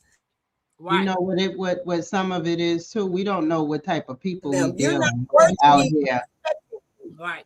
We a lot of people is dealing with narcissistic people and don't even know it. I think I've been married too long. But I you let know mine, what? I let mine call me out my name. She don't call me by my name. She said, "Hey, baby." Anyway, I let her. you know what? Do you know what another attachment is? You holding on to your children, parents, your siblings, because they life messed up. They bring up everything that they think you did wrong to them instead of pointing the finger at them. Here's They the problem. Here's how I deal with mine. I tell them, make sure whatever decision you make, that you are willing to accept the consequences of the decision you make, whether it's right or wrong. I am not in that. I will not make that decision, but you're the one that have to accept those consequences. You're not going to come over me and say, well, you shoulda, coulda, woulda. No, baby, I did the best I could. Nobody comes with instructions. Right, exactly. Exactly. Right. And I get that all the time. And I get, you need to go to therapy. You ain't right. You need to take responsibility. I said, let me tell you something. That sounds like anarchy to me. Thank you. I'm taking responsibility for my life. What are you doing for yours? Because shoulda, coulda, woulda, it's in the past. The gaslighting, and a lot of people don't know about gaslighting. The gaslighting is crazy. That was straight gaslighting right there. Right. That is straight out of the narcissistic handbook. If I can make you think you're guilty, I'm good. Yeah. Right. I got you right where I want you. So I tell people, y'all don't come to me. Don't come to me with that BS, because you grown. First of all, the day you turn 18, you're responsible for your own life. What decisions you make after that, that's your fault. That's it. Got nothing to do with me. That's it. When I was 8. If you come to me, I'm going to say, well, why did you make that decision? Right. What you said. Tag said, there are always people trying to attach themselves to other people. The question that one should always ask is, why? Why? Why? Say that, Jones. Truth. The devil is a lie. Not losing myself, not begging, none of that. What you said, Theo, what you said. Dave said, I ain't never begging for nothing. For anything. That's it. Yeah. Miss Jackie is laughing. She said, if someone is comfortable calling out of their name, the real question is, why are people comfortable accepting it? Right, Let the church say amen. And then when you call me, what? Because when she said baby, she said with that right tone. Yeah. You call me, what your ugly ass doing? First of all, who you calling ugly? And why would you feel comfortable calling me saying that?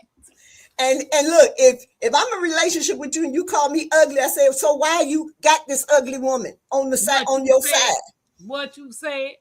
So evidently I ain't too ugly if you got me. So y'all know. If I'm ugly, then you must be fugly. What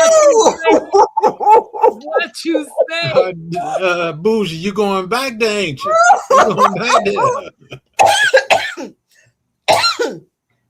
Papa, only if you as a parent prepare them to be an adult at 18. Yeah, and after 18, baby, bye. Bye. Whatever you say. Bridget said they would have heard click what you said.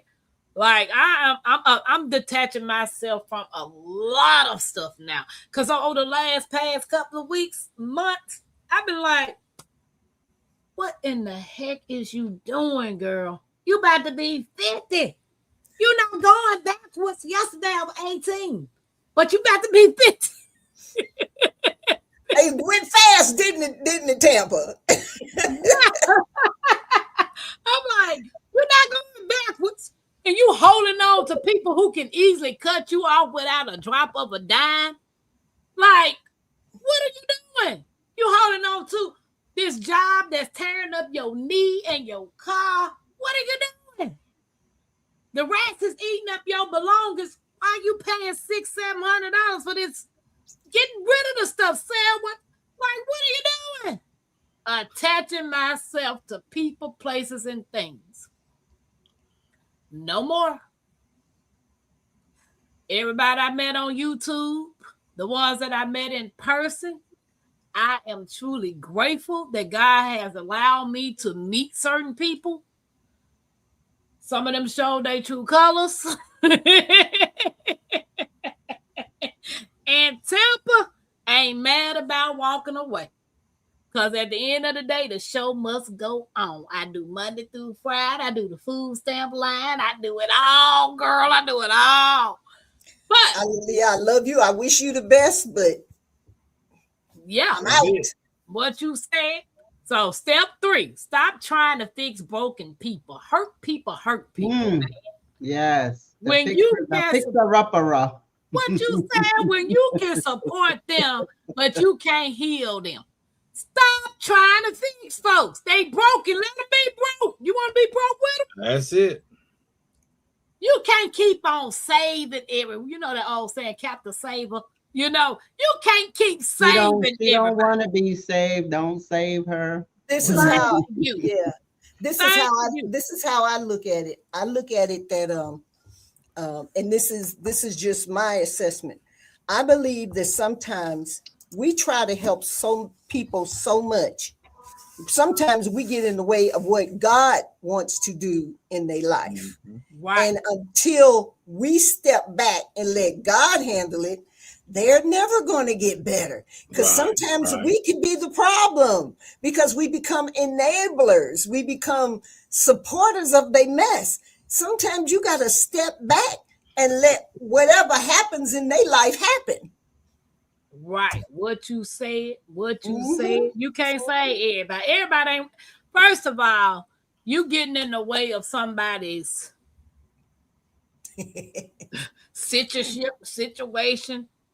First of all, if this woman comes going back to this man that's beating her butt and you go over there and try to help, you might be unalive. And she's still living. And then again, she might turn on you and say, "Man, your own business too." Thank you. Yeah, get out the. First of all, I ain't trying to say you stupid and dumb enough to keep going back to this man beating your tail, black in your eye, hitting you with a cabinet door every day. It's like, oh, I just ran into the cabinet. No, you didn't. I get it. Some people can't get out. You know what I'm saying? Some people are just terrified to get out. But if you got an ounce of strength in your body to get out, why you keep going back? Look, you attach. It's Phil, what's how you say that word? Phil, when you're familiar? Yeah. Yeah. Let's go back to the Saver. Captain Saber, bro. That was Nikki Captain said. Saber, bro. Yeah, no. This was. I'm just saying. Captain Saber, bro. well, if you look at it, I did save the brother. I did save him because I threatened him and told him that I will do something to him if he go home and beat up his wife. Every week, his wife was coming up to I was in the Army. His wife would come up every week. My husband did this. My husband did that. Mom.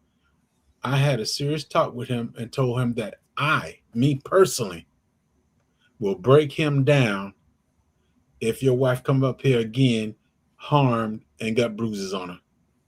Yeah, well, like I got one thing. You hit me, you cut me, or you shoot at me. You don't have to worry about me. What you said that part. Wait, after we fight. Nikki said, get out the way of another person's lesson and healing. I'm gonna tell you something. And you can say what you want to say. But sometimes you milling in somebody else's lesson becomes your lesson. Well, believe it or not, even though I threatened him, it worked out and everything. I just learned from it. I never had that situation, but I learned from it. Yeah. Mm-hmm. And You I saw even what taught, you didn't want to be. I even taught other soldiers on their situation due to stress that you do take it out on your mate unintentionally, and sometimes you do it intentionally. Intentionally. Mm-hmm. Because a lot of times that's where you came from. Right. Hey, So Somebody Tag, got to break that chain somewhere. mhm. so Tag said the world says that an 18-year-old is an adult and knows everything. Mm-mm. Being one day older doesn't equate to suddenly having decades of wisdom magically downloaded into our brains. We See, need continuing guidance. Yes. Yes, Mm-hmm. yes. see, you Mm-hmm. can't go by the world because, see, according to the world, if you're 18, you're an adult. If you're 18, you can go to the military and get shot at, beat up, or murdered, or whatever. But you still can't get a drink at 21. I figure if I done been to the military, I'm gonna need a drink. First of all, Well, first of well, all, when Do you you turn understand? when you turn 13, 14, 15, 16, 17, 18, and 19, you still a teen. Yeah. Teen, Yeah. Teen. You still are a teen. teen. well, the When thing you to it is become when 20, you are on the road to become an adult at 21. I And I don't left even home, call like people in their 20s. I call them young adults. I They left are young home at girls. 18. Young and dumb. You Because what? we were young and dumb. I know I was. I You And left left home at 18, Well, but I I don't think always that we seek were guidance dumb. We from just knew folks that what were we older knew than me. at that time. It wasn't that we were dumb. We just knew what we knew. And if you didn't have nobody to tell you any better, so you just went on what you knew.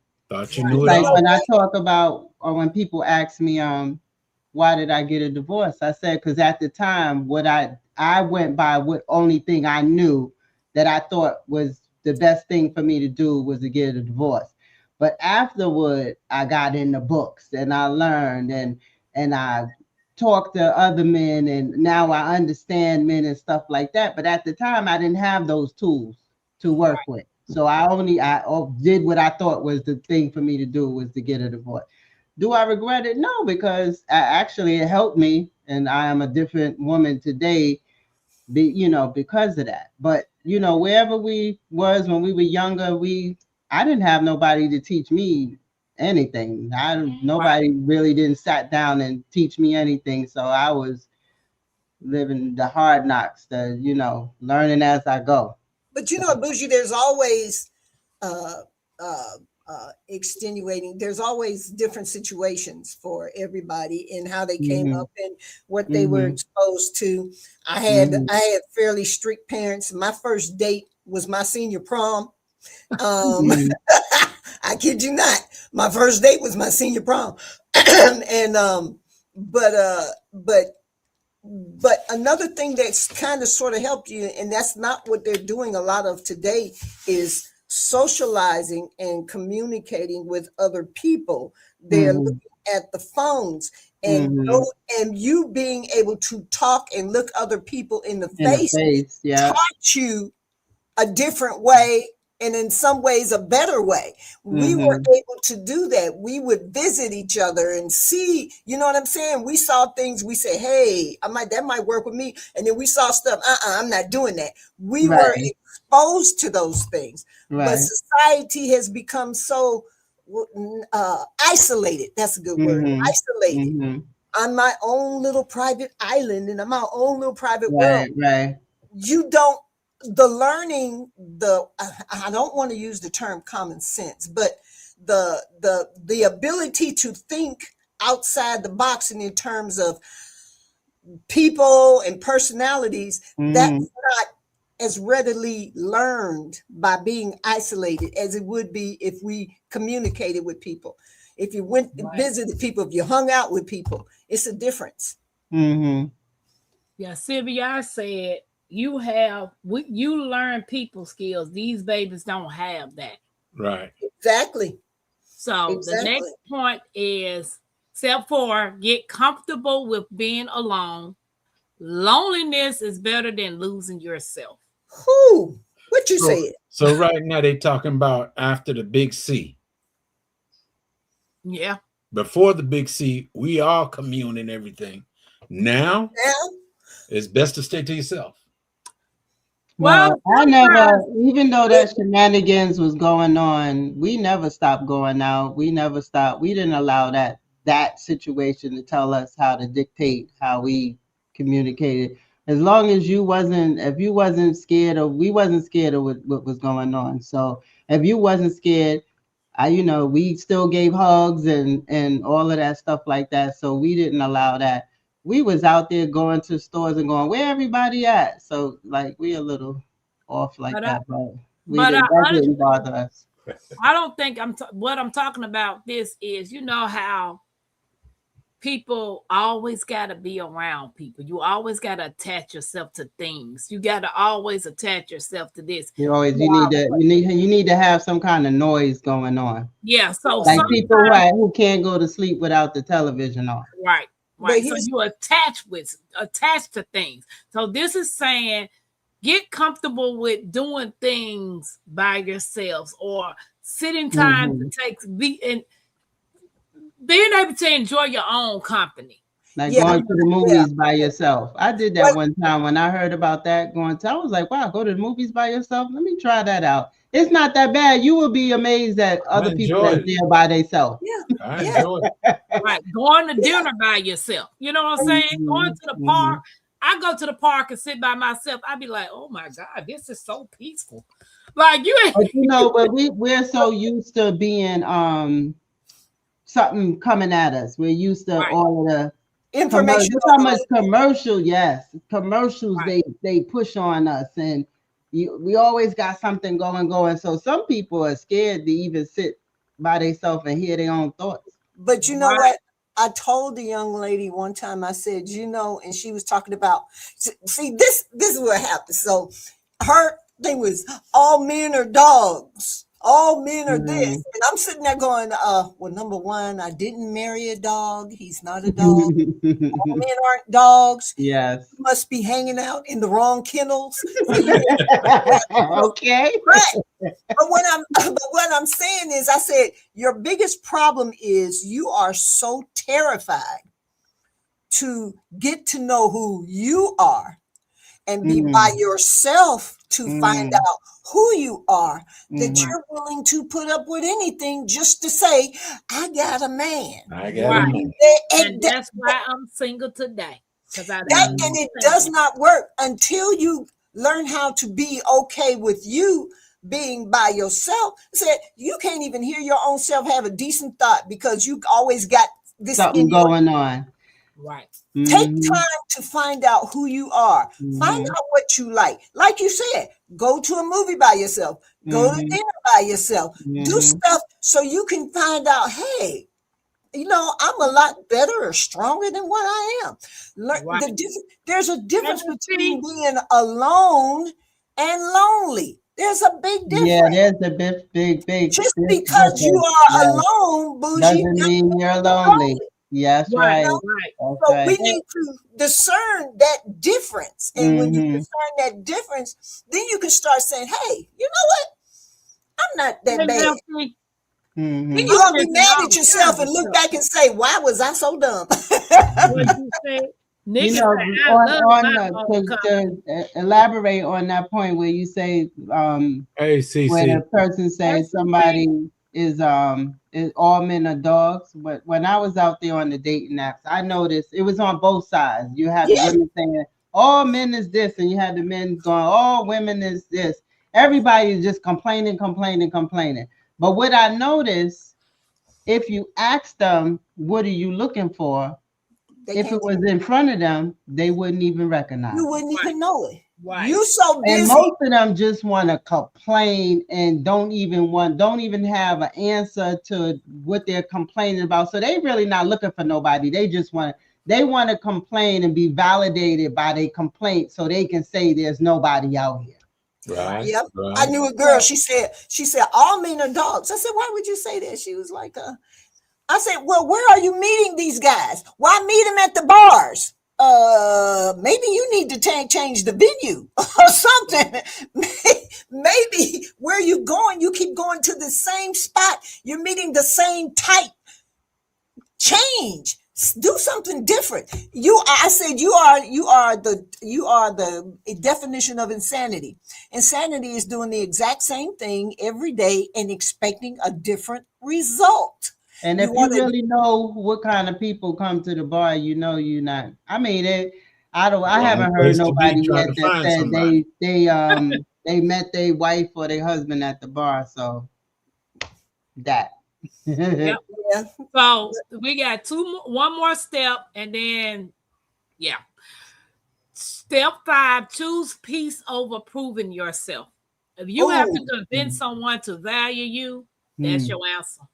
You're going to have to convincing them. If you have to convince somebody of something, you're going to have to continue 24/7. 24/7. Nikki, thank you for dropping everybody's link. I appreciate you. And if you want people, if you want to teach, how do you teach a person how to treat you? By how you react to what they're doing to you. Right. You will not call me. You will not call me the B word. I'm teaching you that that's not what we're gonna do. Right. You will not get it every time we go someplace. You act a fool. You will not do that with me. I'm teaching you that if you want to be a fool, you got to do that by yourself because I'm not going. Right. So you have to teach people by how you react. Nick Thea say I'm social, but I have no problem being by myself. Most of the time, I actually prefer it, and that's what I'm learning. I've always had people around me, and I've always been afraid to be alone. So I'm working on that. You know, being attached to having somebody in the house, having somebody around me. Okay, bougie. They looking for sponsors and the Happy Max said, I'm not begging anyone for validation. All right, that's it, Max. Said, my piece is priceless. Don't challenge my piece. You won't like me. What you said. So it says, attachment says, I can't live without you. Detachment says, I'll be okay either way. And that mindset will save you from emotional destruction because the goal isn't to stop loving people. The goal is to stop bleeding for people who won't even bandage you. Yeah. Yeah. So this is the last part of it. Guys, if you enjoyed this topic tonight, put some hearts in the chat. Tag said, I love people, but I've always been a loner. Yeah, it's my heart right here. I finally learned how to make one, bougie. So I learned to let go. I used to hold on like my life depended. Like losing you meant I was ending. I confused love with sacrifice and called my suffering being loyal, when really I was just afraid of silence. I stayed too long. I forgave too much. I begged for what should have been given freely and smiled through pain because I thought love was supposed to hurt. But attachment is a dangerous thing. It makes you worship what's breaking you. It makes you chase what's running from you. It makes you shrink your soul just to fit inside someone else's comfort. And I did. I lost pieces of myself trying to prove I was worth staying for. I ignored red flags because I was addicted to hope. And I held on to potential like it was a promise. But one day I woke up. Not angry, not bitter, just tired. Tired of pouring into cups that were never meant to hold me. Tired of loving people who only loved me when it was convenient. So I learned detachment. Not because I stopped caring, but because I started caring about me. I learned that peace is worth more than attention. I learned that love doesn't require me to lose myself.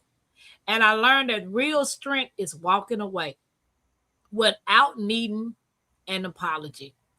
Because detachment is powerful. It is saying, I love you, but I love me too. I want it, but I won't beg for it. I tried, but I won't destroy myself to stay. And if you leave, I won't fall apart. Because I finally understand attachment says I can't live without you, but detachment says I will survive without anyone who forgets my value. And that is freedom. Mm-hmm. I hope you enjoyed tonight's topic. I want to thank everybody that came up on the panel to give your thoughts. Hey LGG, what's up, Queen Alchemy? Back away from the foolishness, Sylvia said. Yeah, I'm learning to detach myself from people, places, and things. The best thing you could ever do. All right. Because at the end of the day, ain't no I shoulda, coulda, woulda. Because when my life is at its life expansion, I'm great. I'm good. I can't get it back. You know what? I see. I've seen a change in you. I've been watching you for a while now, and I think when you first started, you were a little more agitated. You were a little more hyper, and because you were hyper. because you reacted to a lot. Now there's a lot. There's a more calmer, more peaceful Tampa that I see, who seems to like herself better. Mm-hmm. Not beating up herself like she did for a while there. Tampa is really starting to like Tampa, and I love to see that about you, girl. I'm proud of you. Girl, that's that therapy. That's that therapy. Miss Jones, I want you to know. Look, there's nothing wrong with therapy. I've done it in my life. Show ain't. Tell you something. The problem is those who think they don't need it. They're the ones that's the problem. Right. You know, Miss right. Jones, this is my worst patient right there. Say That's what? my worst Ever, patient. what? Ever. Patient now. Yeah, I mean, I remember a time that I was like, sometimes you can catch me off guard, and my face does show how I feel. Like sometimes you can, because maybe I will react with my facial expressions before. That's me too. That's me. Yeah. My husband tells me all the time, you don't have a poker face. I didn't know I was playing poker. Me too. When I was told that, I didn't know I was playing poker either. Yeah. So. Yes, baby. Therapy, Tampa. Yes. The whole life is poker. Yeah. LG said, welcome in. Therapy is needed at some point in most people's lives. Right, Sylvia. And my therapist asked me, she said, when you're not talking to me, what do you be doing? I said, talking to the YouTube people. She said, what? YouTube? I said, yes, I got an amazing community of all sorts of beautiful people. You know, we are all uniquely made in our, own ways. And I've learned a whole lot, some good, some bad, but it's a beautiful thing that we can all come together. Everybody has their own opinion. At the end of the day, we can come back and there's nothing wrong with that. Right. Yeah. So, but this topic, that's all. We all have I just said to somebody today, I said, I come to realize that we all going to have different beliefs. What the problem is we need to learn to respect those different beliefs. Right. Now, I have my belief of whatever I choose to for my experience. But when we come together like this, it's an opinion. Right. It no longer is a belief when I'm starting to speak it. It's an opinion when I'm talking to other people. And then we all got an opinion. Right. Which is our own beliefs. But the thing is like a lot of people can't just be okay with what somebody else is doing with their own experience. Like that's, right. I think we need a little bit more of that. Mm-hmm. And then to piggyback off of what you said, Bougie, a lot of everybody that knows me know I don't believe in the New Testament. They know I don't believe in Jesus. They know that. The ones that respect me, They okay. They don't push it. But the Mhm. ones that don't respect me, oh, you doing wrong. You supposed to believe in this. You supposed to believe in that. I didn't know you that's what you. I'm the same way. I did I'm not like, how know you that. gonna tell me who to believe in and what not to believe in? I didn't know that me and you had the same opinion. You know, y'all act alike. You didn't know that? But you know that but you know what it is too, and then that's the thing too. You know, it doesn't matter.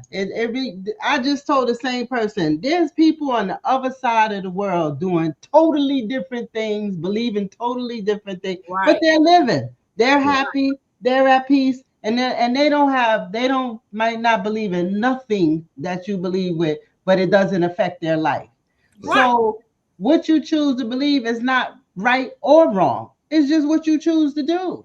Right. And we I'm need to not gonna respect love each you other. any less for what you believe. But Yeah. my thing is, I got a problem when you come to me and you criticize me for my belief. Exactly. That's where my problem comes in because I don't care what you believe in. We have some Muslim YouTubers, and every time I see them, Assalamu alaikum. I don't care what you believe in. I'm Right. cool with it. I Right. will talk your language to What you. you said. But long as if I tell you that I'm not a believer or I don't believe in this and that, then you have a problem, then I But you got a still got problem to with get you. respect. You still got Right. Right, to Right. get respect. right. Yeah. Because if I'm Uh, okay with what you believe in, then you should be okay with how I believe. Because I'm not trying to push because I understand how I choose to believe is for me and me only. It's not Right. for me to be bashing people over the head to say you should be doing this. Mm-hmm. Because it doesn't matter. You living your life, I'm living mine. We all good. And at the end of the day, you don't know what's true and what's not. That part right there. You was um, not around when all of this stuff started circulating. The Bible, the spiritual, whatever. You wasn't there. So whatever was taught to them, I told Miss Jones got on a red shirt. By the time it gets to Jax, oh, she had on a rainbow color shirt. But we all looking at her with this red shirt on. So at the end of the day, you don't know what is true and what is not. You believe what you want to believe and stop criticizing folks about what they What believe they in. believe. Yeah. But yeah. that is a I mean, burgundy to shirt you me, got my on. thing is, if you What? believe that That is there's a a burgundy hell shirt. and people's gonna be there, they'll be okay because I'll be down there with It them. look great. Just send them to look for Actually, me. it's more of like Right, bougie? it's more of like a terracotta type color. But Yeah, anyway, but by the no. time they get to Jax, Bougie said she got a purple shirt on. Jax she got a rainbow shirt on. And it started with me saying you had on a red shirt, but Nikki knew you got on a white one. You see what I'm saying? But let me say, Bougie, I've been sitting here looking at you this whole time, and girl, I'm loving that bonnet with that bougie prepper We written got across the a front. I love that. PIA made this for me. She doesn't call it a bonnet. I forgot the name. When I see her in another Yeah, chat, I'm gonna ask her the name again so that I can know the next time I see y'all, I'll tell y'all what she call it. But PIA made this for me. but I love I that. love I it. was So, like, so what you like say? this, for these moments when I do a pop up on somebody live, I got something to throw on my head. Yeah, Yeah, but I Thank just yeah. seen you. it before. I thought it was a Thank bonnet. you. I You would know? tell PIA all the compliments I got. Yeah, I love that. I love that. I She really do. probably in the bushes. So, and guys, if you want, you can say something on a topic to sum it up to the people that's in the bushes or that's going to watch the replay. What would you say about attachment versus detachment? If not, then we good. Tell everybody about your channels. So, Well, to be attached could be good for you and it can be bad for you. Just be very cautious on your attachment. Yeah. mhm. To me, a good attachment would be you're traveling on the same path, you're wanting the same things, you're working toward the same goals. To me is a good attachment. A bad attachment is you're fighting every day, and you want something and they don't want anything. They want you to work and take care of them, or they think it's okay to attack you and abuse you. That's a bad attachment. Right. And that, and so you have, but the bottom line with all that, know who you are, know your worth, and then find out what you want. And that will minimize the possibility of you getting in a bad attachment. Right. Let me stop my phone from ringing over here. Detachment is not a bad thing. It's protecting your peace. When you detach, it doesn't mean that you don't care. You're leaving yourself in a position where you could move on. Right. Like you said earlier, you won't need closure. Right. You're not emotionally attaching yourself to things that you should not be emotionally attached to. So detachment is not a bad thing. It's really emotionally, it's really good for you. That's true. Thank you, LGG. This gonna last me to the end of April, baby. Then I'll redo it for my 50th. You a chap. You still a chap. You a chap. Still trying to figure. I'll be down there in Mississippi in March. Well, call me when you get here. Welcome to the 50-50 club. We're doing a live that day, bougie. Journey to the 50s. Miss Jones, do you mind me asking how old you are? I'm 70. Oh, yes. That's good, baby. I love, I call everybody elders. Yeah. Oh, look, I am not so self-absorbed that, look, honey, I'm proud to get to 70 because a lot of people won't make it. Yeah. I tell people to guess my age, they be like, no, women don't. I don't care nothing about that. I'm happy to be the age I am. But I want you to guess it because I know you're not going to know what it is. What, you said you 50? I said, welcome to the 50-50 club. I said, how old are you, bougie? Yeah. How old I look? She like a You chap. could be one day younger than me. She look a chap. Let me guess a number. Guess. If you one day younger than me, I'm 64. I look like I'm 63.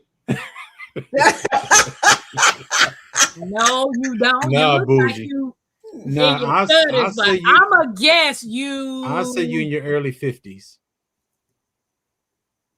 I'm going to say 53. What'd you say, Miss Jones? The first time I looked at you, honey, I thought you was around 42. I'm 57. I'll be 58 in August. Okay. Oh, okay. And do you know what y'all? I am the youngest knucklehead up here. Look, we all know black don't crack. So okay. My grandmother will be 94, so we're having a party for her, and I'll be down there for her birthday. So it'd be so cute. The some of the people in their 40s and late 40s, they be like, I thought you was my age. No. 52. Hey, no, bougie. I ain't saying you no old person. Bougie don't 57. That don't bother me. Because if you keep eating honey, your age ain't gonna matter. Right. I'm happy to be 57. I like to be around my elders, and my girlfriend, her oldest son, he died at 20-something years old. So to be here at 57 is a good thing. Right. I don't have no shame in telling nobody my age. What you said. So I'm not gonna be able to go live, y'all, for my grandmother's thing. So what I'm gonna do is I'm gonna be there a few days. I'm gonna video me following her around.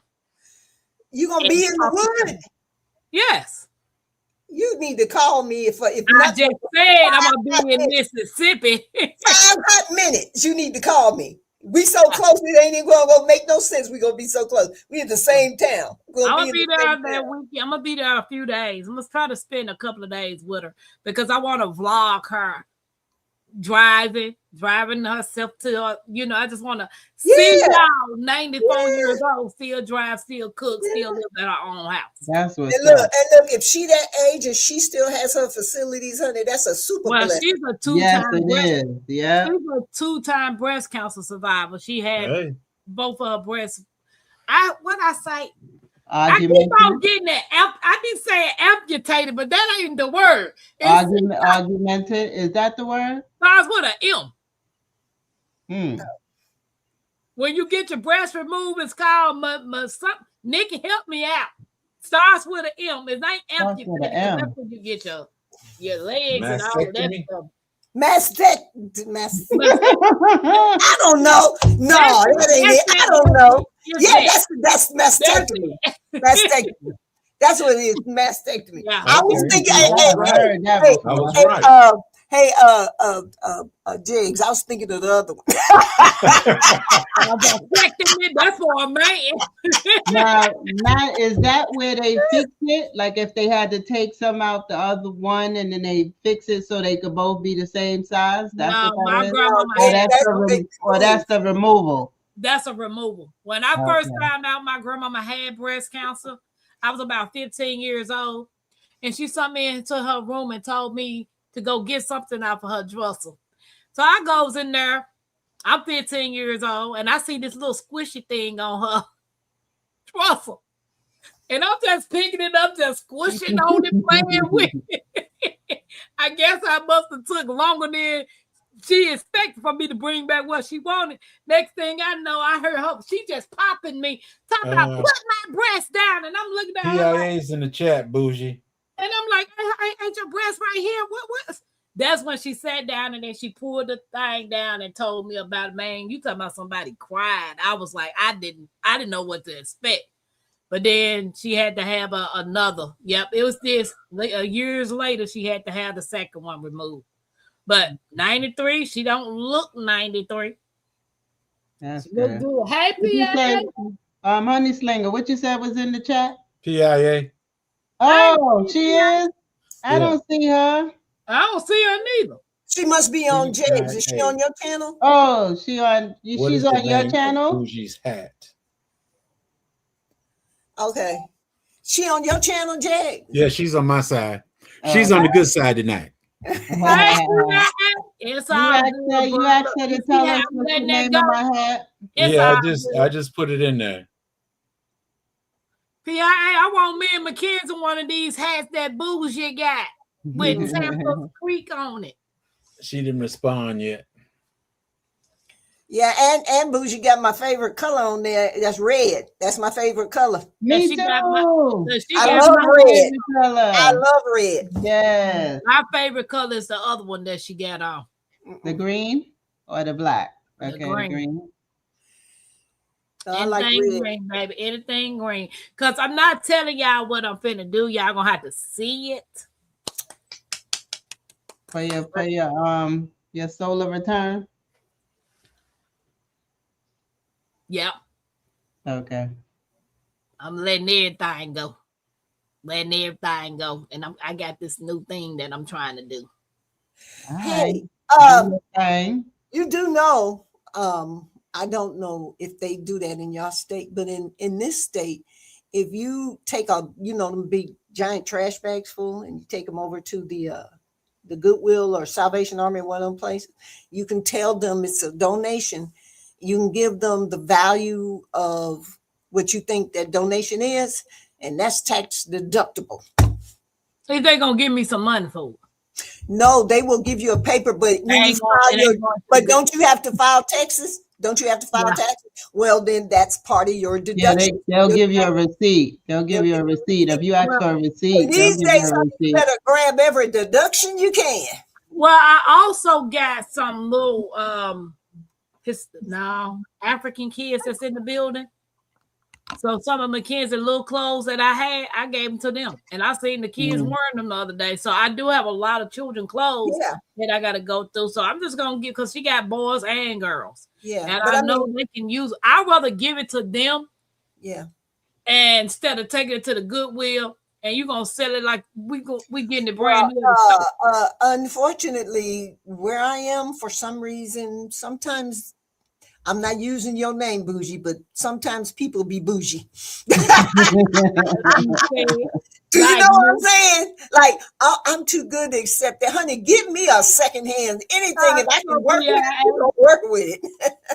Hey, PIA, I want one of them hats, bougie guy. But yeah, guys, it's been real. Won't be.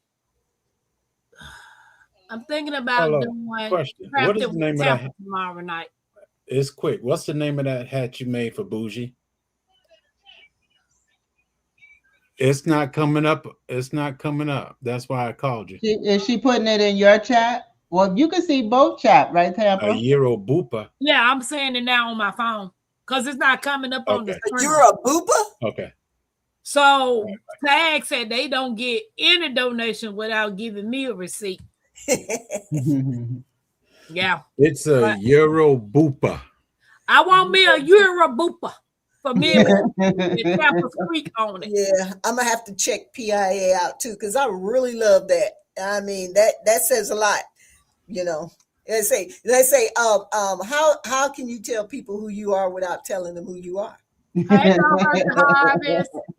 And you know, too, I like to try to support our local small businesses.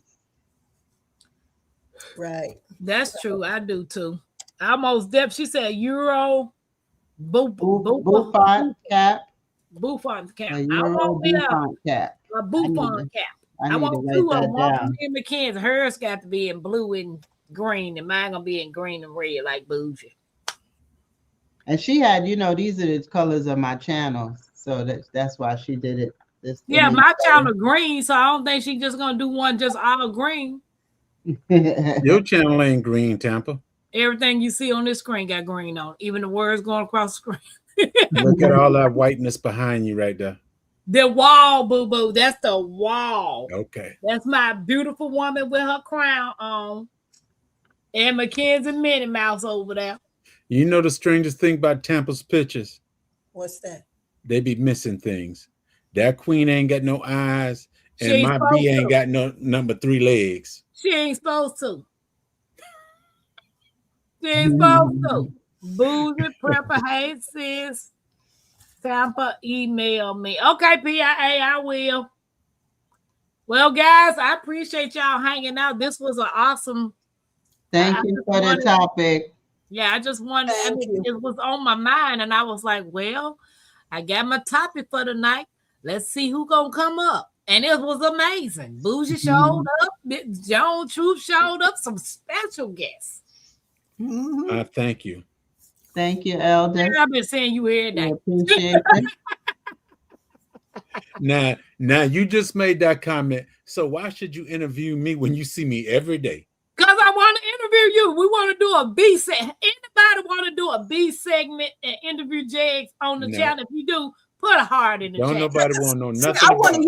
I want to hear more about how you managed to pump yourself up to think you was gonna go out there and mess with them bees and get your behind stuck. Sometimes you thought you was Superman. You forgot, didn't you? I want some chocolate covered strawberries. Okay, I know, right? No, I want some. Yeah. My daughter make them. I keep telling her to go on and start her little business. And she had started it, and she started buying all the products and making it for people. Then they would cancel. I said, no. Your first mistake was to get a deposit. Non-refundable. Because if they cancel, at least you got you some little funds. You taking your money to go out and buy strawberries and products, and these people cancel on you, then you stuck with this product. Yeah. Get a down payment. You gotta get you a down payment, baby. So Jay Bridget said yes, they want. Bougie said yes. Sylvia said yes. We got to interview you, Jay. That ain't enough. That is enough. Miss Jones, you said she want to hear it. I want to hear the beef story. Be at least 50 people that say yes. If 50 people don't say yes, I say no. First of all, it ain't even 50 people in here. Hey, you see that, right? You can go on with that. Look, Tampa. That's why he called that number 50 because he was 50 people. That's all right. I got a trick for him. Monday. I got a trick for him Monday. So, guys, we having tea time on the 25th. I like tricks. 9 p.m. We're having tea time on the 25th. I'm going to create the thumbnail with me and Nikki and anybody else that wants to come up with your hat on. It's open hat, men and gentlemen. I mean, men and women, open hats, tea time. Happy Valentine's to you too, PIA. The 27th, we having garden talk. What you're planning in March, right, Nikki? Yeah, the 27th, what you're planning in March, garden talk. The 18th, we having another guest. And if anybody wants to come up and I interview them, please let me know. Maybe I can interview Miss Jones. That was a good, you know, I don't do garden talk, but that was a good Why you don't do garden talk? That be my joke, because I'm out there for the people just to learn the skill of gardening. You don't have to love it. Yeah, no. Just learn how to do it. Yeah. I'm out here for them because y'all be doing too much. So I'm out here for the people. I'm trying to do better this year with my channel. I did recently, just a few days ago. Get in the corner. Did a quickie pop-up, you know, but the only reason that pop-up was there for about 15 minutes because I just wanted to let people know after all this stuff happened with the storms and stuff, how did you assess what you had, what you didn't have? Did you assess what things you need to change? Because it's not a matter of if, it's just a matter of when it's going to happen again. But JGDG name is 50 people. And he said yes. Doesn't say she loves it. Miss Alice, no, I'm not coloring tonight. I got to get up early. He better not be talking against me. Where my phone at? I got to get that segment in better than I need to get a stand that actually, you know how you get a stand that go over your head to like that directly on the color. That's what I need to get. And what for your camera or for your phone? For the phone to go, you know how when you get those tripods that curve over like a little you know what you could get? I'm gonna have to. You have a tripod already? I got a speech microphone. Let me see a tripod. Because I can't show it to you, but you can get a. I wish I could. This tripod is short. And it don't do what I need it to do. How long do the legs come out? This short. No, you can't. No, they should be bigger than. No, you can unsnap those and make it longer. Switch now. This is as short as it go. It's not tall. That's the mini version of what I got. Okay, yeah. I got a tall one. The one that I had that was tall. I ain't gonna name nobody's name, but they broke the leg off of it.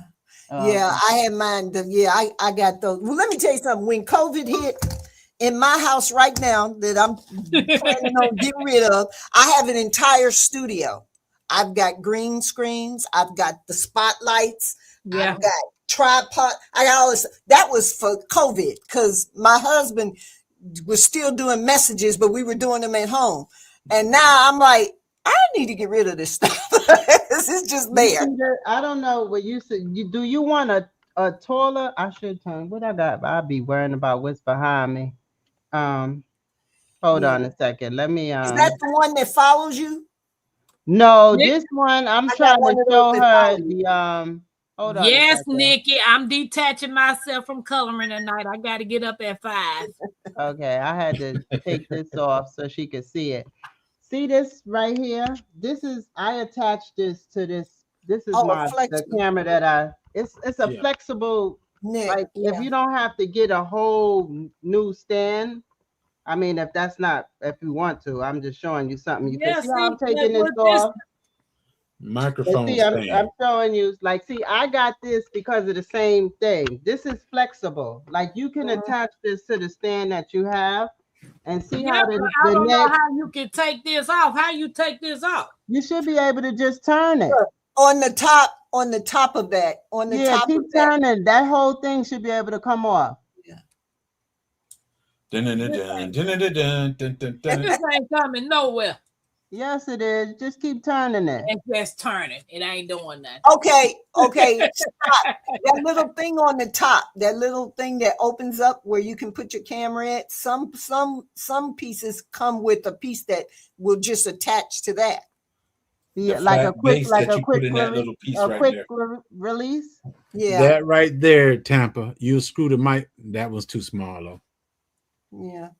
Most, But they may most have of the something things, that'll adjust to that. yeah. But see this right here. If you figure out, this is a piece that you can get that's flexible. Like Yeah, how you that's said what I need. you Something wanna, to crawl over me. yeah, so that Yeah. it could bend down like any kind of way you want it. Yeah. Yeah, so I'm gonna have to figure something out because that's what I need. Because trying to hold my I'm not equipped to do all that, and I need to be able to have it stationed. So when I'm coloring, what my book at? Right there, right there. Is that it? No, my drawing pad. Hold on. Nah, She'll find it. I have one of those. I got one of those neck mics, and if you flip it, you can stand it up by itself, and the other part is flexible and do the same thing, pretty much. Mm-hmm. That was my issue. I don't do a lot of recording because I'm too picky at how I want, where the camera should be, and I'm always conscious of what's behind me, and I just be doing too much. I'd be like, oh boy. See, that's what happens when you have the personality where it just has to be just right. That's me. Because I didn't even bother to blur back my background. It's just Welcome in, Tina. Hey, Miss Linda. That's me, y'all. I'm OCD when it comes to my art. I gotta have everything right. Hey, Miss Linda. Because my husband has this thing he does to me. He says, honey, we should do such and such. It has to do with technology. And see, I've learned that when I translate it, it means Sheila figure it out. So I've had to figure out a whole lot when it comes to technology. That's why when people look at me and I tell them, well, all you got to do is do that, they look at me like I'm crazy. They be like, how old are you? I'm 70. I'm not stupid. I'm just 70. Yes, I do know about technology. It's not a problem. But that's why I have so much stuff. And now I'm like, I'm so sick of looking at it now. You just need to let it go. Bougie. PIA said, did you show how your cap styles differently? No, because she got to show me. I had no clue. I had no clue about that. You didn't give no instructions, PIA. It does have, she put the little thing back here. You can adjust it. You can adjust it. Yeah, I know that much. You can It adjust it reminds me of the African gele head wrap type thing. That's what it reminds me. But I don't know the different anything else. You would have to show me. So you see it? Yeah, we see it. So what I was doing was my camera, I just attached, you see I'm looking on the camera, right? I take the camera and then I put it on my shirt so it can go down, but it keeps moving and it's not getting the whole thing. So I need to have something to go over it so it can just lay flat on a desk and y'all can actually see what I'm doing. So this is what I drew the other day, and nice coloring it, and I haven't colored it yet. But yeah, I'm tired. That's the one thing I tend to envy people who can draw, because I know, right? I give you the best stick people you ever saw in your life. Elder, okay, I was just getting ready to say the same thing. I can't even draw a good stick person. Man. Ask me to draw a car. You know how the ones look like blocks? Yes, and the big wheel. Yeah. That's the extent of my drawing.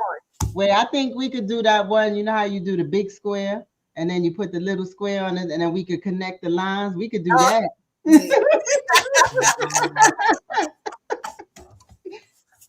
I seen something else that I want to do. I saw this lady do it. I was like, oh, that's cute. I'm gonna try to do it. But I need that thing like Bougie got that bend so I can do, because I enjoy doing the coloring sessions. And Odom created me some Quiet Storm music, so I could just play that instrumental while I'm coloring. Okay, that's nice. Okay. Yeah. So I've got a new song, and y'all tell me what y'all think about it, and then we're gonna get up out of here. We gonna get up out of here. Do-da, do-da. We gonna get up out of here. Oh, do-da. I hope that ain't a song. No. Nope. Wait a minute, where is it at? Oh, here you go. Okay. Let me see. Is that it?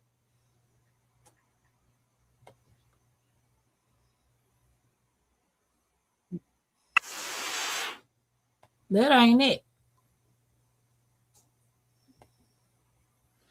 Well, we'll have to catch it next week. Whatever, Jigs. Here you go. So, wait a minute. Okay, let me go share my screen. Later, Sylvia. I might show up at 12 o'clock tonight. Who knows? You gonna do a pop-up? I might. Can y'all see my screen? Yes. Can y'all hear it? I can hear it now.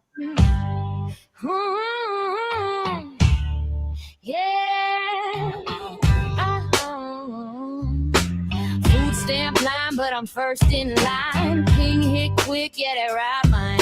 Yeah, seat laid back, but the grind don't stop. Tampa queen of the creek on top. Food stamp line, watch me flip that time. From waiting on a call to collecting what's mine. Faith on 10, I don't flatline. Creek built strong, yeah, it's grind time. Parked in a lot, but the vision big. Started with faith and a prayer that hit. Dust to dome, yeah, we built that throne. From the mud outside to a place called home. No handouts, just hands to the plow. Homestead roots got us solid right now. Uber app open, but the hunger deeper. Every mile driven make the legacy sweeter. Tampa breeze, but the fire inside. Queen of the creek, let the hustle ride. Waiting on a ping, but she never behind. From food stamp line to the front of the line. Yeah. Food stamp line, but I'm first in line. Ping hit quick, yeah, they ride mine.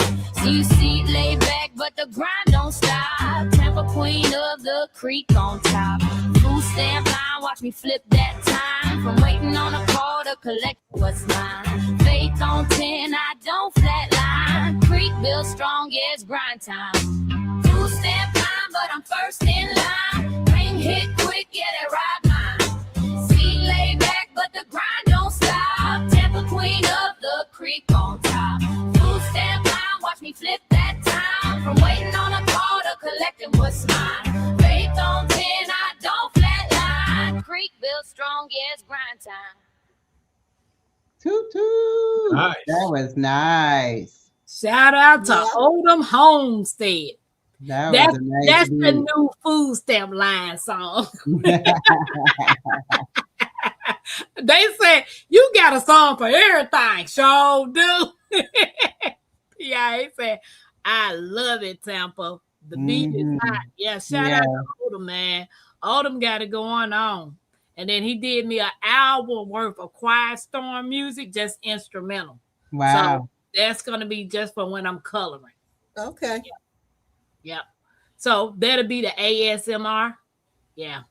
Mm-hmm. She said food stamp line, I don't know. Yeah, that's what I call, I come up live at 1:30 in the evening, PM, 1:30 p.m. Eastern time, Monday, Tuesday, Thursday, and Friday. And then Wednesday, 2:30, because Mackenzie get out at 3:45. But I call her car rider line, the food stamp line. Because if you don't get there early, you'll be wrapping around the building, up the street to the Kmart, down the street to the Sears. That's how long the line is. School don't get out to 2:55, but everybody's already there at 1:30. Nobody wants to be last. Right. Is a copyright free. Well, all of my music Odom created, so yeah, I'm guessing it is copyright free. Yeah. So I'm grateful, honey. But then one day I made the comment, here come the food stamps, y'all. I got to go. I called the kids the food stamps when they was And I called them the food stamps online. I was like, oh my God. People take stuff literally. Okay. Yeah. I was like, here come the food stamps, and I couldn't believe it came. Like, did I say that out loud? I did. I said it out loud, and I was killing myself laughing. Carol was laughing. Jamie was laughing. They were like, Tampa, really? So other than that, guys, I will see y'all tomorrow. Thank you for having me. I appreciate it. Thank you. All Bye, right, y'all. elders. Love you. Love y'all. Love you too, more. Wear that bougie. Wear that.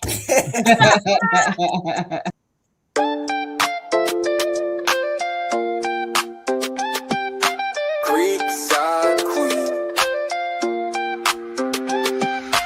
Tampa Queen of the creek, built on faith, yeah, the roots run deep, turning dust to gold, every crop I keep, hard work don't stop, I don't ever sleep, up before the rooster, hands in the dirt, every seed I plant, gotta know my worth, ain't no silver spoon, had to build my own, now the homestead strong like the crops I've grown, brick by brick, stitch by stitch, turning small town life into something rich, crafting my dreams, got the hammer and thread, while the world's still talking, I stay 2 steps ahead, from the garden to the stream, from the land to the sky, blood, sweat, and faith, that's how I ride. All right, y'all. It's we been only real. 2 here, huh? Oh. Peace out, people. Y'all have a good night now. Bye-bye.